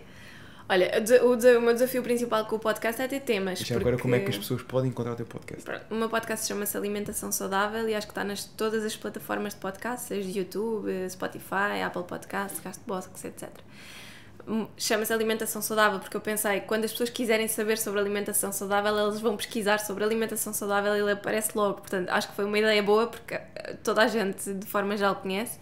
E é um podcast dedicado não só a nutrição e a alimentação, mas eu tento trazer muitas pessoas com várias perspectivas da saúde como um global, desde pode ser saúde mental, sono, podem ser médicos, podem ser pessoas da parte de exercício físico, pode ser um bocadinho de tudo. Mas eu faço normalmente um episódio sozinha em que falo sobre um tema específico de nutrição e depois com um convidado e ele sai todas as semanas, portanto vamos fazendo assim. Vai alternando uma semana sozinho, uma semana com convidado. Exatamente, faço essa alterna assim. Começou em 2021, estava-me a tentar lembrar, acho que foi em 2021, todas as semanas saíram episódios, portanto se calhar com um ou outro mês em que não saía, portanto já são muitos episódios. E é uma das coisas que eu acho que é mais engraçada porque é a forma como eu crio mais ligações com as pessoas, porque todas as pessoas que me seguem no Instagram geralmente ouvem o podcast ou muitas vezes vêm primeiro pelo podcast e depois pelo Instagram, e depois nas consultas é engraçado porque eu recebo pessoas de todas as idades, então às vezes tenho pessoas de 80 anos que veem o meu podcast no YouTube e eu acho super giro, assim, mas como é que é possível esta pessoa primeiro ver o YouTube, depois sabe o que é um podcast, acompanha um podcast, é muito giro. E pensar que tu chegas a toda a gente, a pessoas muito diferentes e pessoas que se fidelizam assim, dizem, eu nunca tinha percebido porque é que se diz que o colesterol, por exemplo, da alimentação só contribui em 20% e acabou de me explicar como é que isto acontece. Eu nunca tinha percebido porque é que eu tenho uma alimentação saudável e os meus parâmetros de colesterol estão sempre elevados. Eu agora percebi. E às vezes são coisas pequeninas que eu digo, que eu nem estava a contar que aquilo fosse ser a virada de chave e a pessoa de repente fez-se luz e ela percebe, ok, é esta pessoa que eu quero ir. E isso é muito giro. Em termos de podcast, eu acho que é muito gratificante, não só porque ajudas a pessoa a compreender melhor o seu corpo, como a ficar mais consciente sobre a importância, às vezes, da suplementação, lá está, as pessoas às vezes têm ideias erradas sobre as proteínas, ou, proteína faz mal ao fígado e aos rins, e tem aquelas ideias doidas que antigamente se falava, e de repente tu consegues desmistificar. Por exemplo, no outro dia estive a gravar um sobre o Ozempic. Há montes de mitos sobre o Ozempic, como deves imaginar. E o Ozempic agora está muito na moda, não é? E há montes de mitos. E então eu pensei assim, eu vou estudei imenso sobre aquele tema, pensei, vou-me preparar a sério para poder dizer coisas que não sejam enviesadas. Perguntam-te muito sobre isso? Não muito, porque as pessoas sabem que eu não sou muito dessa linha. Mas às vezes as pessoas já tomaram, pronto, as pessoas não perguntam no sentido o que é que acha que eu devo, mas mais de já terem feito ou estarem a fazer e quererem complementar com a parte da alimentação, às vezes isso acontece. E já começas ou já te apercebeste de casos de pessoas que pelo menos é o que eu começo a ver, é que há pessoas que nem têm diabetes e já começam a utilizar o Ozempic com fins de perda de peso. Sim, mas pronto, tens que ouvir esse episódio para perceberes porque... Sim, mas, não, mas sim, isso acontece muito. Era no fundo, exatamente, era aqui também deixar pelo menos um alerta e as pessoas decidirem bem o caminho que querem seguir, porque... Antes de dizeres isso, deixa-me dizer-te uma coisa. E porque é que eu quis estudar tanto sobre o Ozempic? Existem muitos estudos hoje em dia sobre a aplicação do Ozempic, que é um medicamento, aquilo basicamente são GLP-1s, pronto, é um transmissor que nós temos, mas pronto, imagina, de aplicação para casos de saúde mental, de depressão, ou seja, ele foi inicialmente pensado para a diabetes, como acontece com as dietas hiperproteicas, as cetogénicas, que muitas vezes são pensadas para tratar, por exemplo, casos de epilepsia, e de repente tu percebes que há um efeito secundário que é a perda de peso, e aqui foi um bocado a mesma coisa. É para ajudar pacientes com diabetes que de repente melhoram estes quadros e de repente começas a notar efeitos benéficos noutras coisas. Bem gerido, como é óbvio. Então eu tinha uma opinião negativa sobre o Ozempic e comecei a estudar e comecei a entendê-lo. Não te vou dizer que hoje em dia eu defendo, porque eu acho que antes disso para aí há muita coisa para se fazer antes. Aí está, era nesse sentido que eu gostava de deixar aqui um alerta, não é? Que é que o pessoal, eu já tenho pessoal que às vezes nem sequer treina e já tem um médico conhecido que lhes passou o Ozempic. Para quê? Estás a tirar a medicação a outra pessoa que se calhar precisa. Porque querem perder peso, mais nada. Exato. Pronto, mas isto para dizer que eu era um bocadinho enviesada nisso e quis estudar... E percebeste que há mais, para além disto. Há mais e eu acho que... lá está, mais uma vez, eu estava a ter um comportamento tipo avestruz, estás a ver? Eu estava a esconder a areia na cabeça, Ozempic, nem pensar. Nem quer saber, não quer ouvir, não quer falar. Não, mas repara, eu não sou nada contra o Ozempic em casos em que faça sentido tomar. Se houver um caso médico em que faz sentido, seja pela diabetes, seja por qualquer outro sintoma que se venha a verificar, realmente é necessário. Agora, para a perda de peso, saltarmos a etapa de cuidar da alimentação, cuidar do treino, porque temos alguém que nos vai passar receita, prescrição para ir buscar o Ozempic, eu aí acho que há muito que se pode fazer antes. Pronto, e sobretudo aqui a minha abordagem foi nesse sentido, que acho que é importante nós termos consciência do que é que estamos a fazer, porque, ok, Se nós não precisamos do Ozempic por mais nenhum outro fator, então o facto de estarmos a fazer essa ingestão só para perder peso, será que vai estar a fazer bem aos outros fatores se nós não estamos a precisar dele? Seja para a parte psicológica, seja para a parte da regulação dos níveis de insulina, o que for. Se não precisamos, não é? Vamos estar a saltar etapas. E eu, infelizmente, sei que hoje em dia começo a ver muitos casos desses. Sim. Acho que é sobretudo isso, percebermos que há outras alternativas que devem ser tidas em consideração antes. Sim, e repara, a dose que é preconizada é alta. Portanto, os estudos até o que mostram pode-se começar com doses mais pequeninas. Depois é isso também. Para que é que tu vais tornar aquela pessoa dependente daquela medicação? Mesmo que seja uma pessoa com diabetes tipo 2 ou pré-diabética, que é normalmente quando se começa a dar o Ozempic. Para que é que tu vais tornar aquela pessoa dependente da medicação se aquela pessoa aparentemente já não sabe comer? Não é? Portanto, ela não vai aprender durante este processo a comer, não é? Ela não vai tirar nenhuma aprendizagem dali. Ela só vai aprender quando estiver gorda pode tomar. Ou quando tiver com os valores descontrolados, pode comer o que ela quer e toma. Portanto, não ajudas aquela pessoa, estás a desajudar de certa maneira. E, portanto, essa educação é muito importante. Mas o que eu digo que eu estava a fazer esse comportamento, tipo, de não querer saber, era mesmo porque eu já estava a ser muito enviesada, que eu acho que depois os mídias saturam-nos tanto com essa informação, que tu começas a ser enviesada do estilo, esta medicação pode ter um potencial bom para outras coisas, mas eu ouço aquele nome e já associo às dietas e, portanto, já nem quer saber.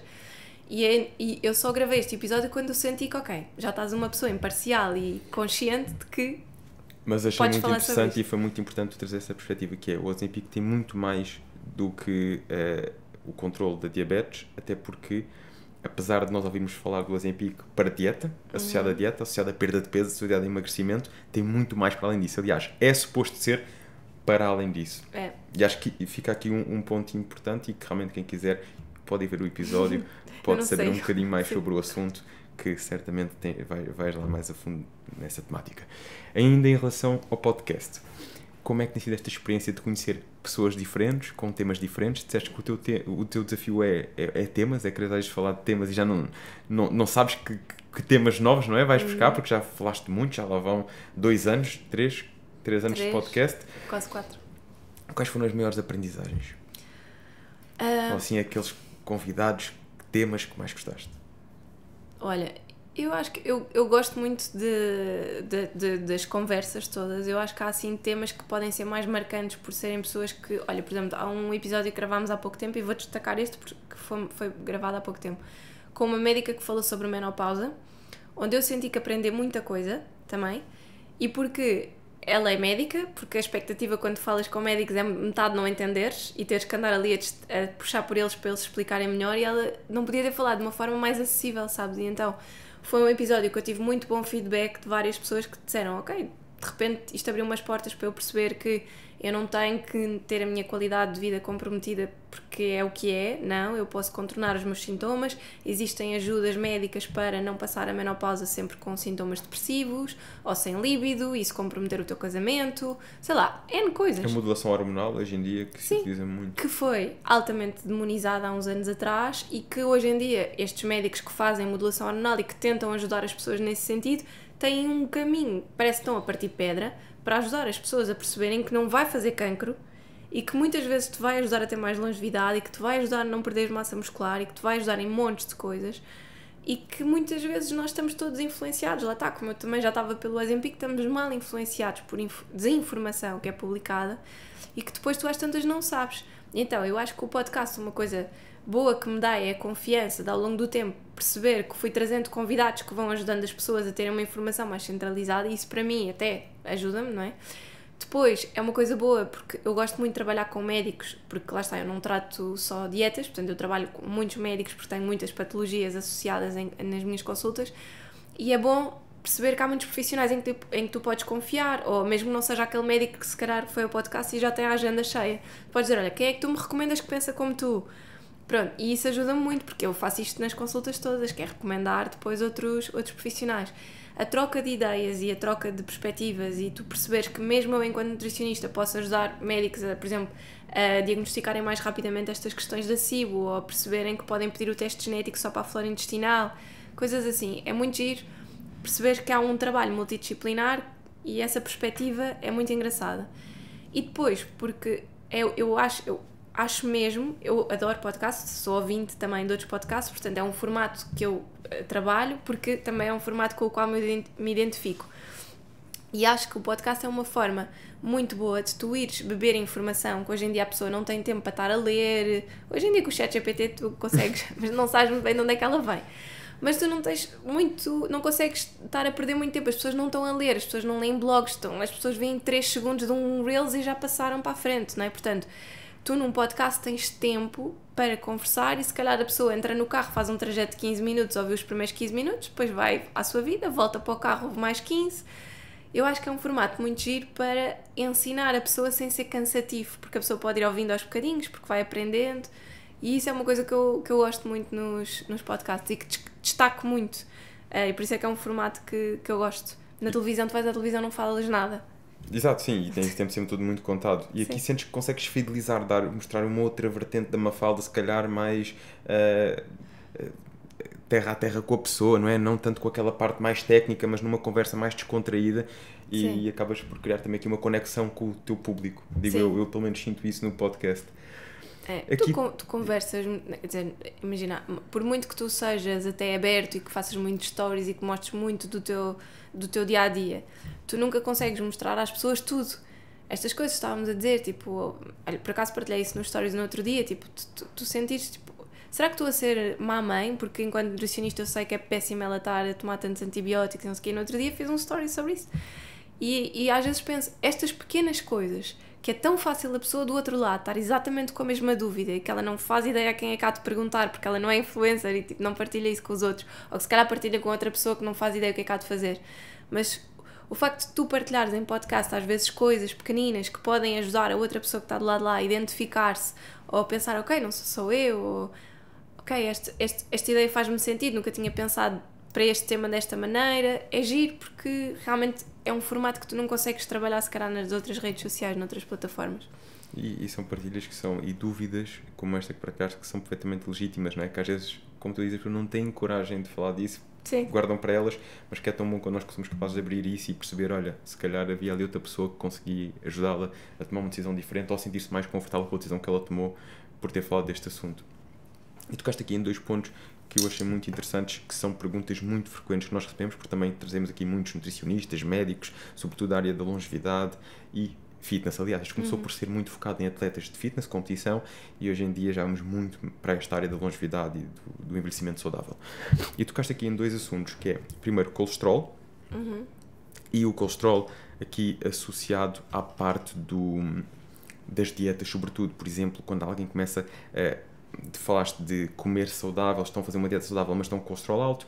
Às vezes isto acontece também quando a pessoa está a experimentar uma dieta nova, como por exemplo uma dieta cetogénica, onde há mais presença de carnes e gorduras e começam com o intuito de fazer bem umas coisas a sentir elevação do colesterol noutras. E queria perceber aqui a tua perspectiva e que sugestões deixas nesse sentido. E depois houve aqui um outro assunto que falámos, que também acho que era relevante abordar, que é precisamente e muito frequente em mulheres a queda de cabelo ou o cabelo mais fraco devido a alguma carência nutricional e não só. Sim, olha, no que toca ao colesterol, acho que há muitos mitos e uma coisa que não se fala muito é a questão da importância do exercício físico. Basicamente o colesterol tu consomes colesterol, não é? Portanto, basicamente ele é absorvido através daquilo que tu comes. Se tu tiveres um bom consumo de fibras, é como se, eu às vezes na brincadeira digo às pessoas, olha, é como se as fibras estacionassem nos lugares onde era suposto o colesterol estacionar. Quando ele chega lá não tem lugar, basicamente vai-se embora, continua o seu caminho, é libertado pelas fezes, tu não absorves. Só que isto é 20%. O resto do colesterol é muito diferente. E basicamente nós formamos moléculas de colesterol, os chamados triglicéridos, muito pela energia, a quantidade de comida que nós comemos. Nós vamos comendo, essa energia, os alimentos são transformados em glucose, essa glucose vai para o músculo. Quando o músculo está saturado, já não tem capacidade para armazenar aquela energia, ele vai mandar essa energia para o fígado. E o fígado transforma essa glucose em triglicéridos. Basicamente, de uma forma muito grosseira, é isto que acontece. Esses triglicéridos, das duas uma, ou vão para o teu sangue e formam o chamado colesterol alto por triglicéridos, ou então vão para a tua massa gorda. Portanto, tu acabas por ficar com esses triglicéridos armazenados na gordura, nas banhocas que as pessoas têm. Portanto, de uma forma muito global é isto. Se tu fores uma pessoa fisicamente ativa e pensa que o resto de comida é só 20%, comida diretamente, tipo... Sobretudo a fibra. Exato. Não, o que eu digo é 20% de colesterol que tu comes, do queijo, dos enchidos, que é logo aquilo que as pessoas querem cortar. Posso comer ovos, põe-se logo com essas manias dos ovos, que não faz sentido nenhum. Se a alimentação for rica em fibra, podem comer os ovos que quiserem. Mas pronto, se a pessoa for sedentária, se a pessoa não fizer exercício físico, a probabilidade dela ter este mecanismo dos triglicéridos sempre a formar-se, ela até pode ser uma pessoa naturalmente magra porque tem um bom metabolismo, mas não quer dizer que não vá ter colesterol alto, porque ela está sempre a produzir triglicéridos. Se ela reduzir um bocadinho a quantidade daquilo que ela come, ou se ela começar a treinar, o músculo dela vai estar sempre a gastar, portanto ela produz muito menos triglicéridos e isso tem muito mais impacto, são os outros 80%, tem praticamente muito mais impacto a pessoa ser fisicamente ativa para o colesterol do que a quantidade de ovos, de picanha ou de queijo que ela come. E é isto que as pessoas têm que entender. É muito mais importante para o colesterol a pessoa não estar a pensar que não pode comer ovos, mas sim estar a pensar que tem que comer fruta e legumes e sopa. Portanto, no colesterol isto é muito importante. E é um dos maiores mitos da sociedade e é onde eu acho que há mais lobbies, é onde eu acho que é melhor para vender iogurtinhos que têm bífidos não sei quantas e esteróis não sei do quê, que se calhar é um grande marketing para o colesterol em vez de tu dizeres começa a comer 3 peças de fruta por dia e come legumes no prato sempre ao almoço e ao jantar.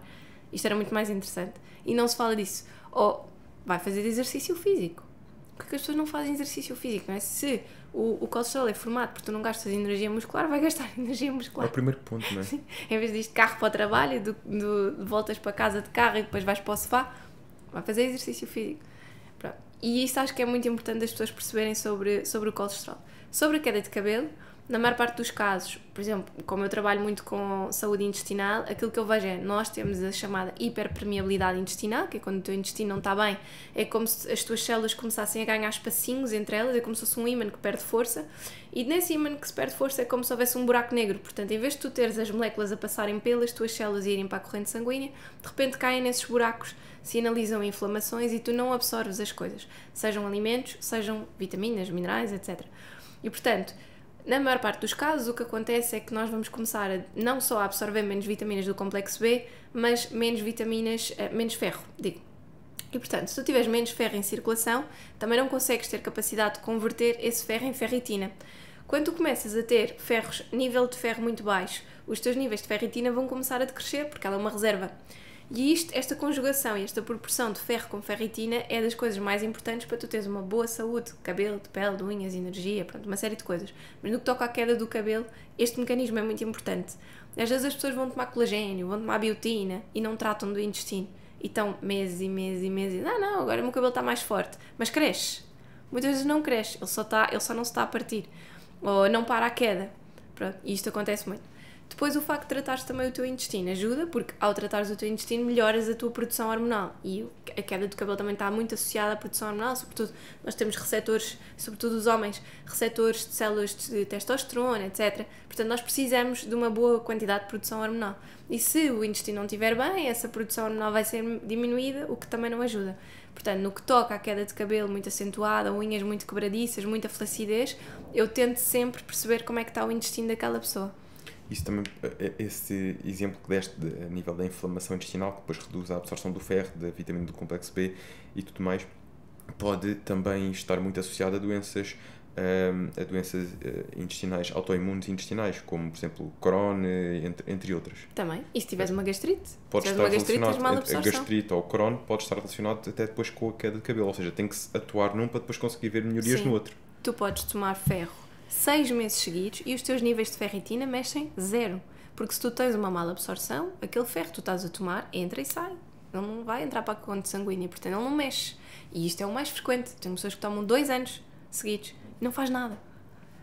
E a nível da menopausa, falámos há bocado da modulação hormonal, que alimentos, que pronto, os hábitos já se sabe, já se falou aqui de muita coisa, do exercício físico e tudo mais, mas há alguma rotina alimentar ou alguns alimentos que consideres importantes ou particularmente importantes nesta fase, ou suplementos? Olha, suplementos de vitamina D, se tiver que destacar um, volto a destacar a vitamina D. Uma coisa muito importante para a menopausa é que as mulheres não fazem treino de resistência de força. E isso é das melhores coisas mais importantes para longevidade e para teres uma menopausa com sintomas diminuídos.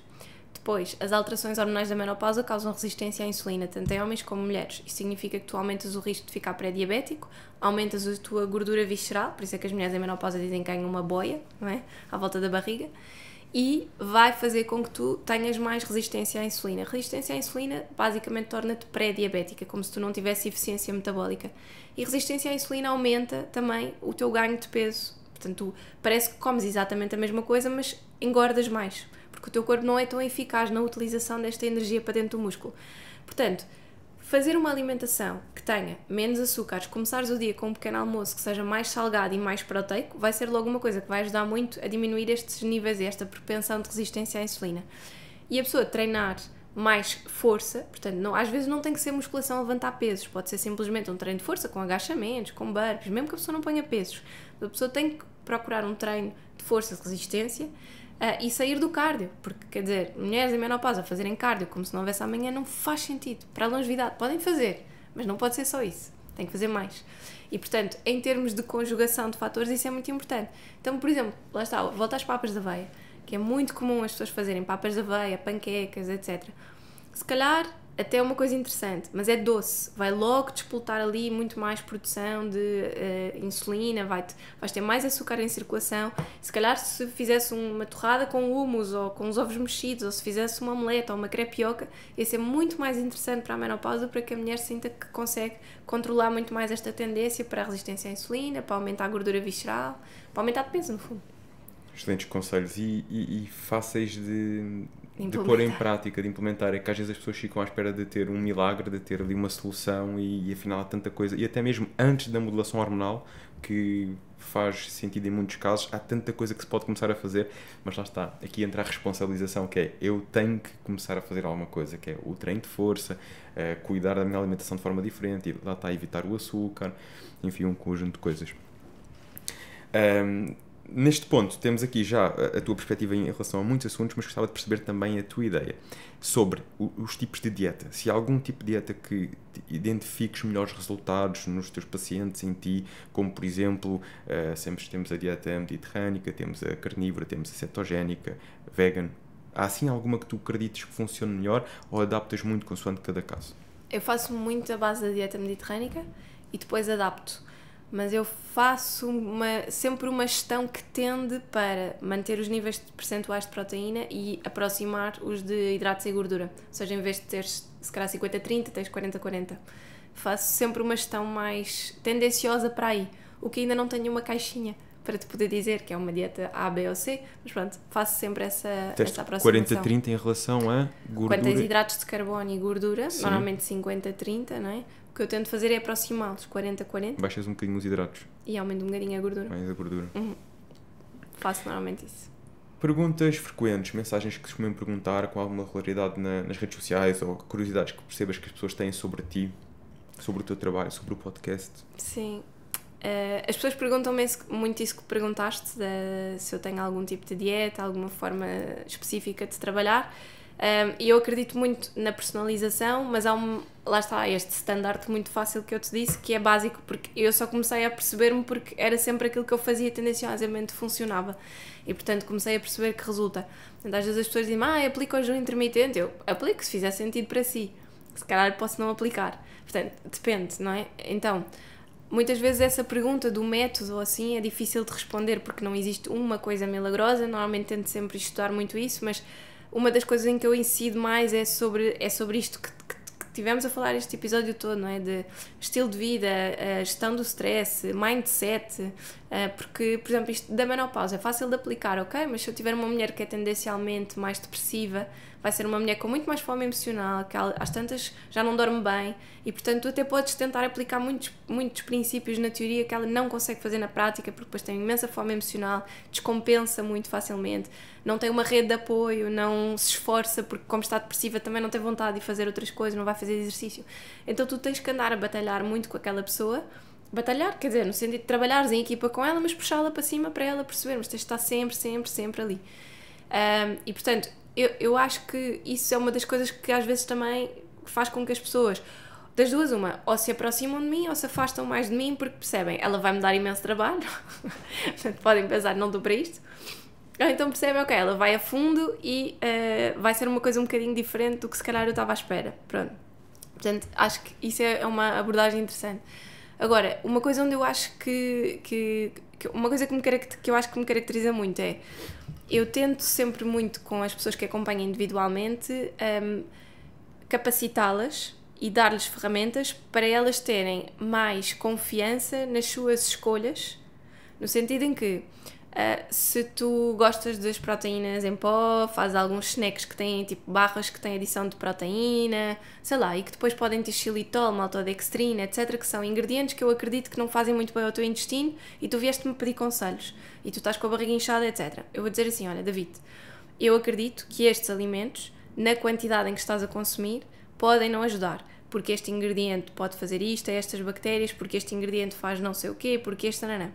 Mas eu não preciso que tu elimines, desde que tu sintas que faz sentido para ti reduzir ou eliminar. Ou seja, eu acho que uma das coisas fundamentais para mim é que tu tomes a tua decisão, porque aquilo que eu te disse te fez sentido e tu não sentes que eu te estou a obrigar do estilo, ou vens aqui, faz o que eu mando, ou vai-te embora.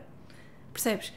Por isso, eu sinto que isso para mim é uma das coisas mais importantes, é a pessoa sentir que ela faz aquilo que eu sugeri na medida em que é execuível para ela e lhe fez sentido, ou ela não aplicou aquilo específico que eu lhe disse porque ela ainda não entendeu bem, ou aquilo não lhe fez mesmo sentido na cabeça dela.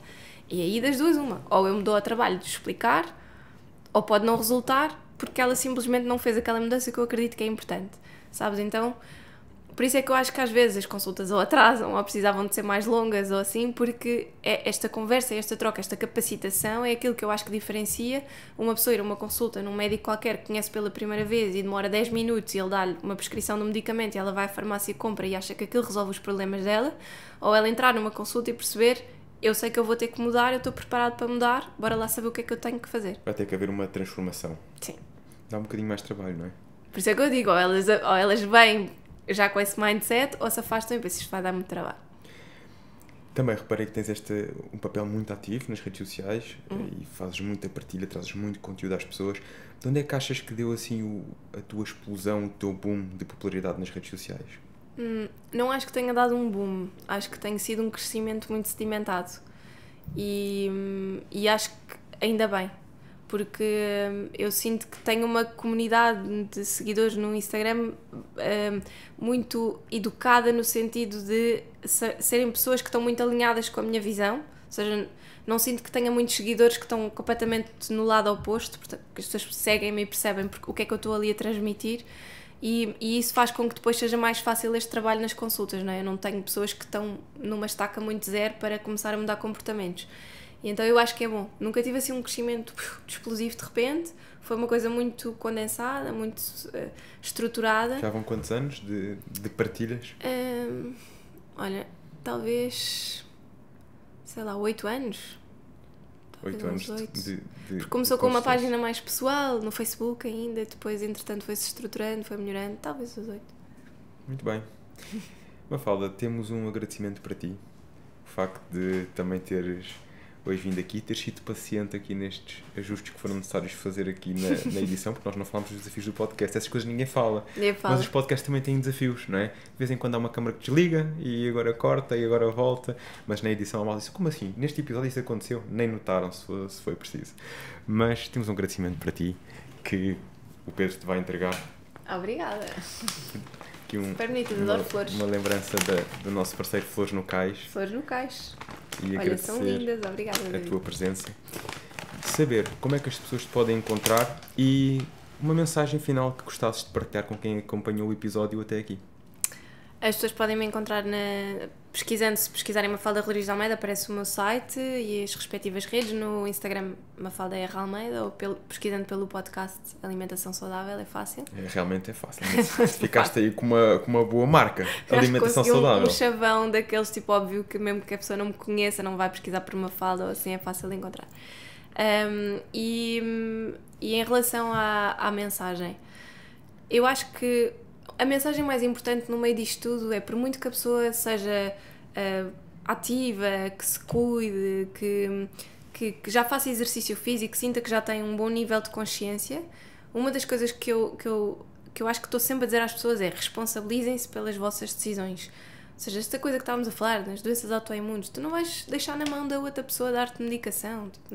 Claro que ela é importante, claro que ela vai ter um papel, mas... E o que é que tu fazes? A doença é tua. És tu que vais ter que viver com as dores, não é? Portanto, eu acho que as pessoas têm que se responsabilizar mais pelas suas escolhas. É muito fácil tu não fazeres exatamente aquilo que era suposto, ou tu dizes, eu já faço imensa coisa, mas fazes tipo 70% ou 60% e não fazes 100%.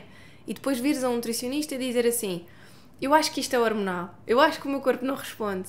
Quer dizer, quem é que não responde? Qual é o estímulo que lhe estás a dar?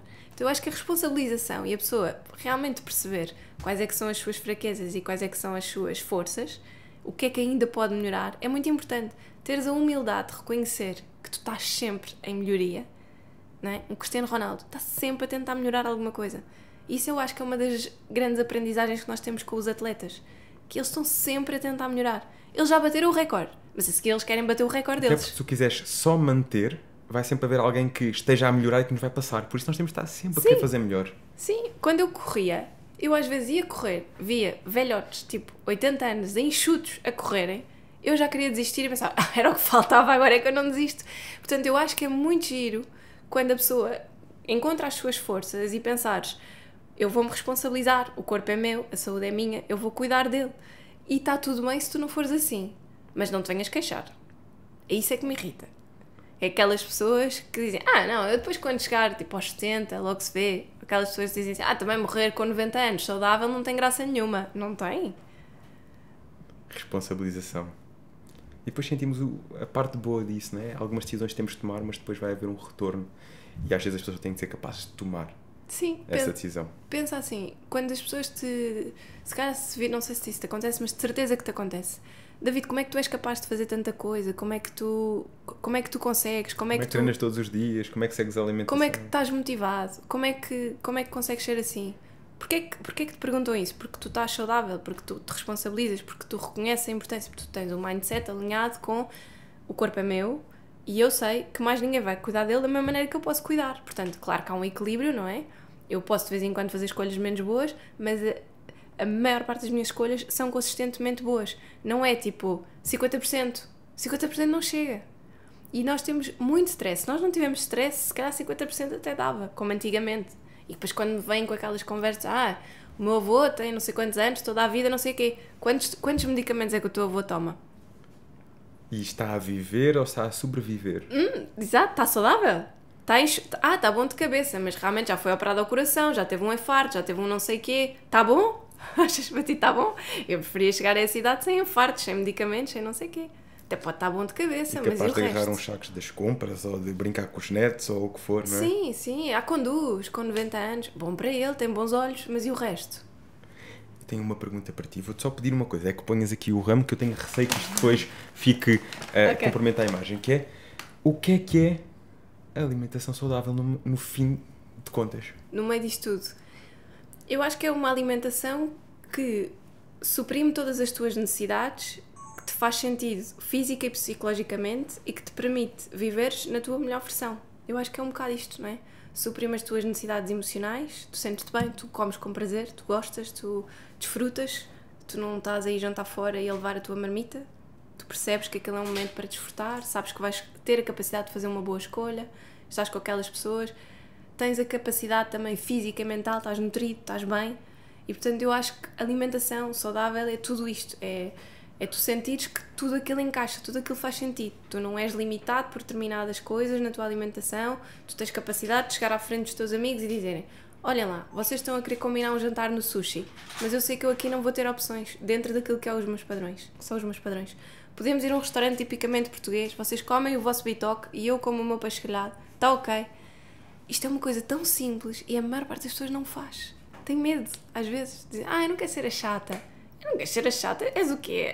A gorda, a saudável, a que não está a gostar da sua imagem, a pessoa que está frustrada com o seu corpo, que diz que não consegue atingir os resultados, prefere ser essa. Porquê? Por uma simples decisão que para eles era indiferente, irem ao sushi, ao italiano, ao mexicano, ou irem ao português. Tu estás com os teus amigos na mesma. E eu acho que nós temos que ser mais, às vezes, deixar de ser mais mariquinhas.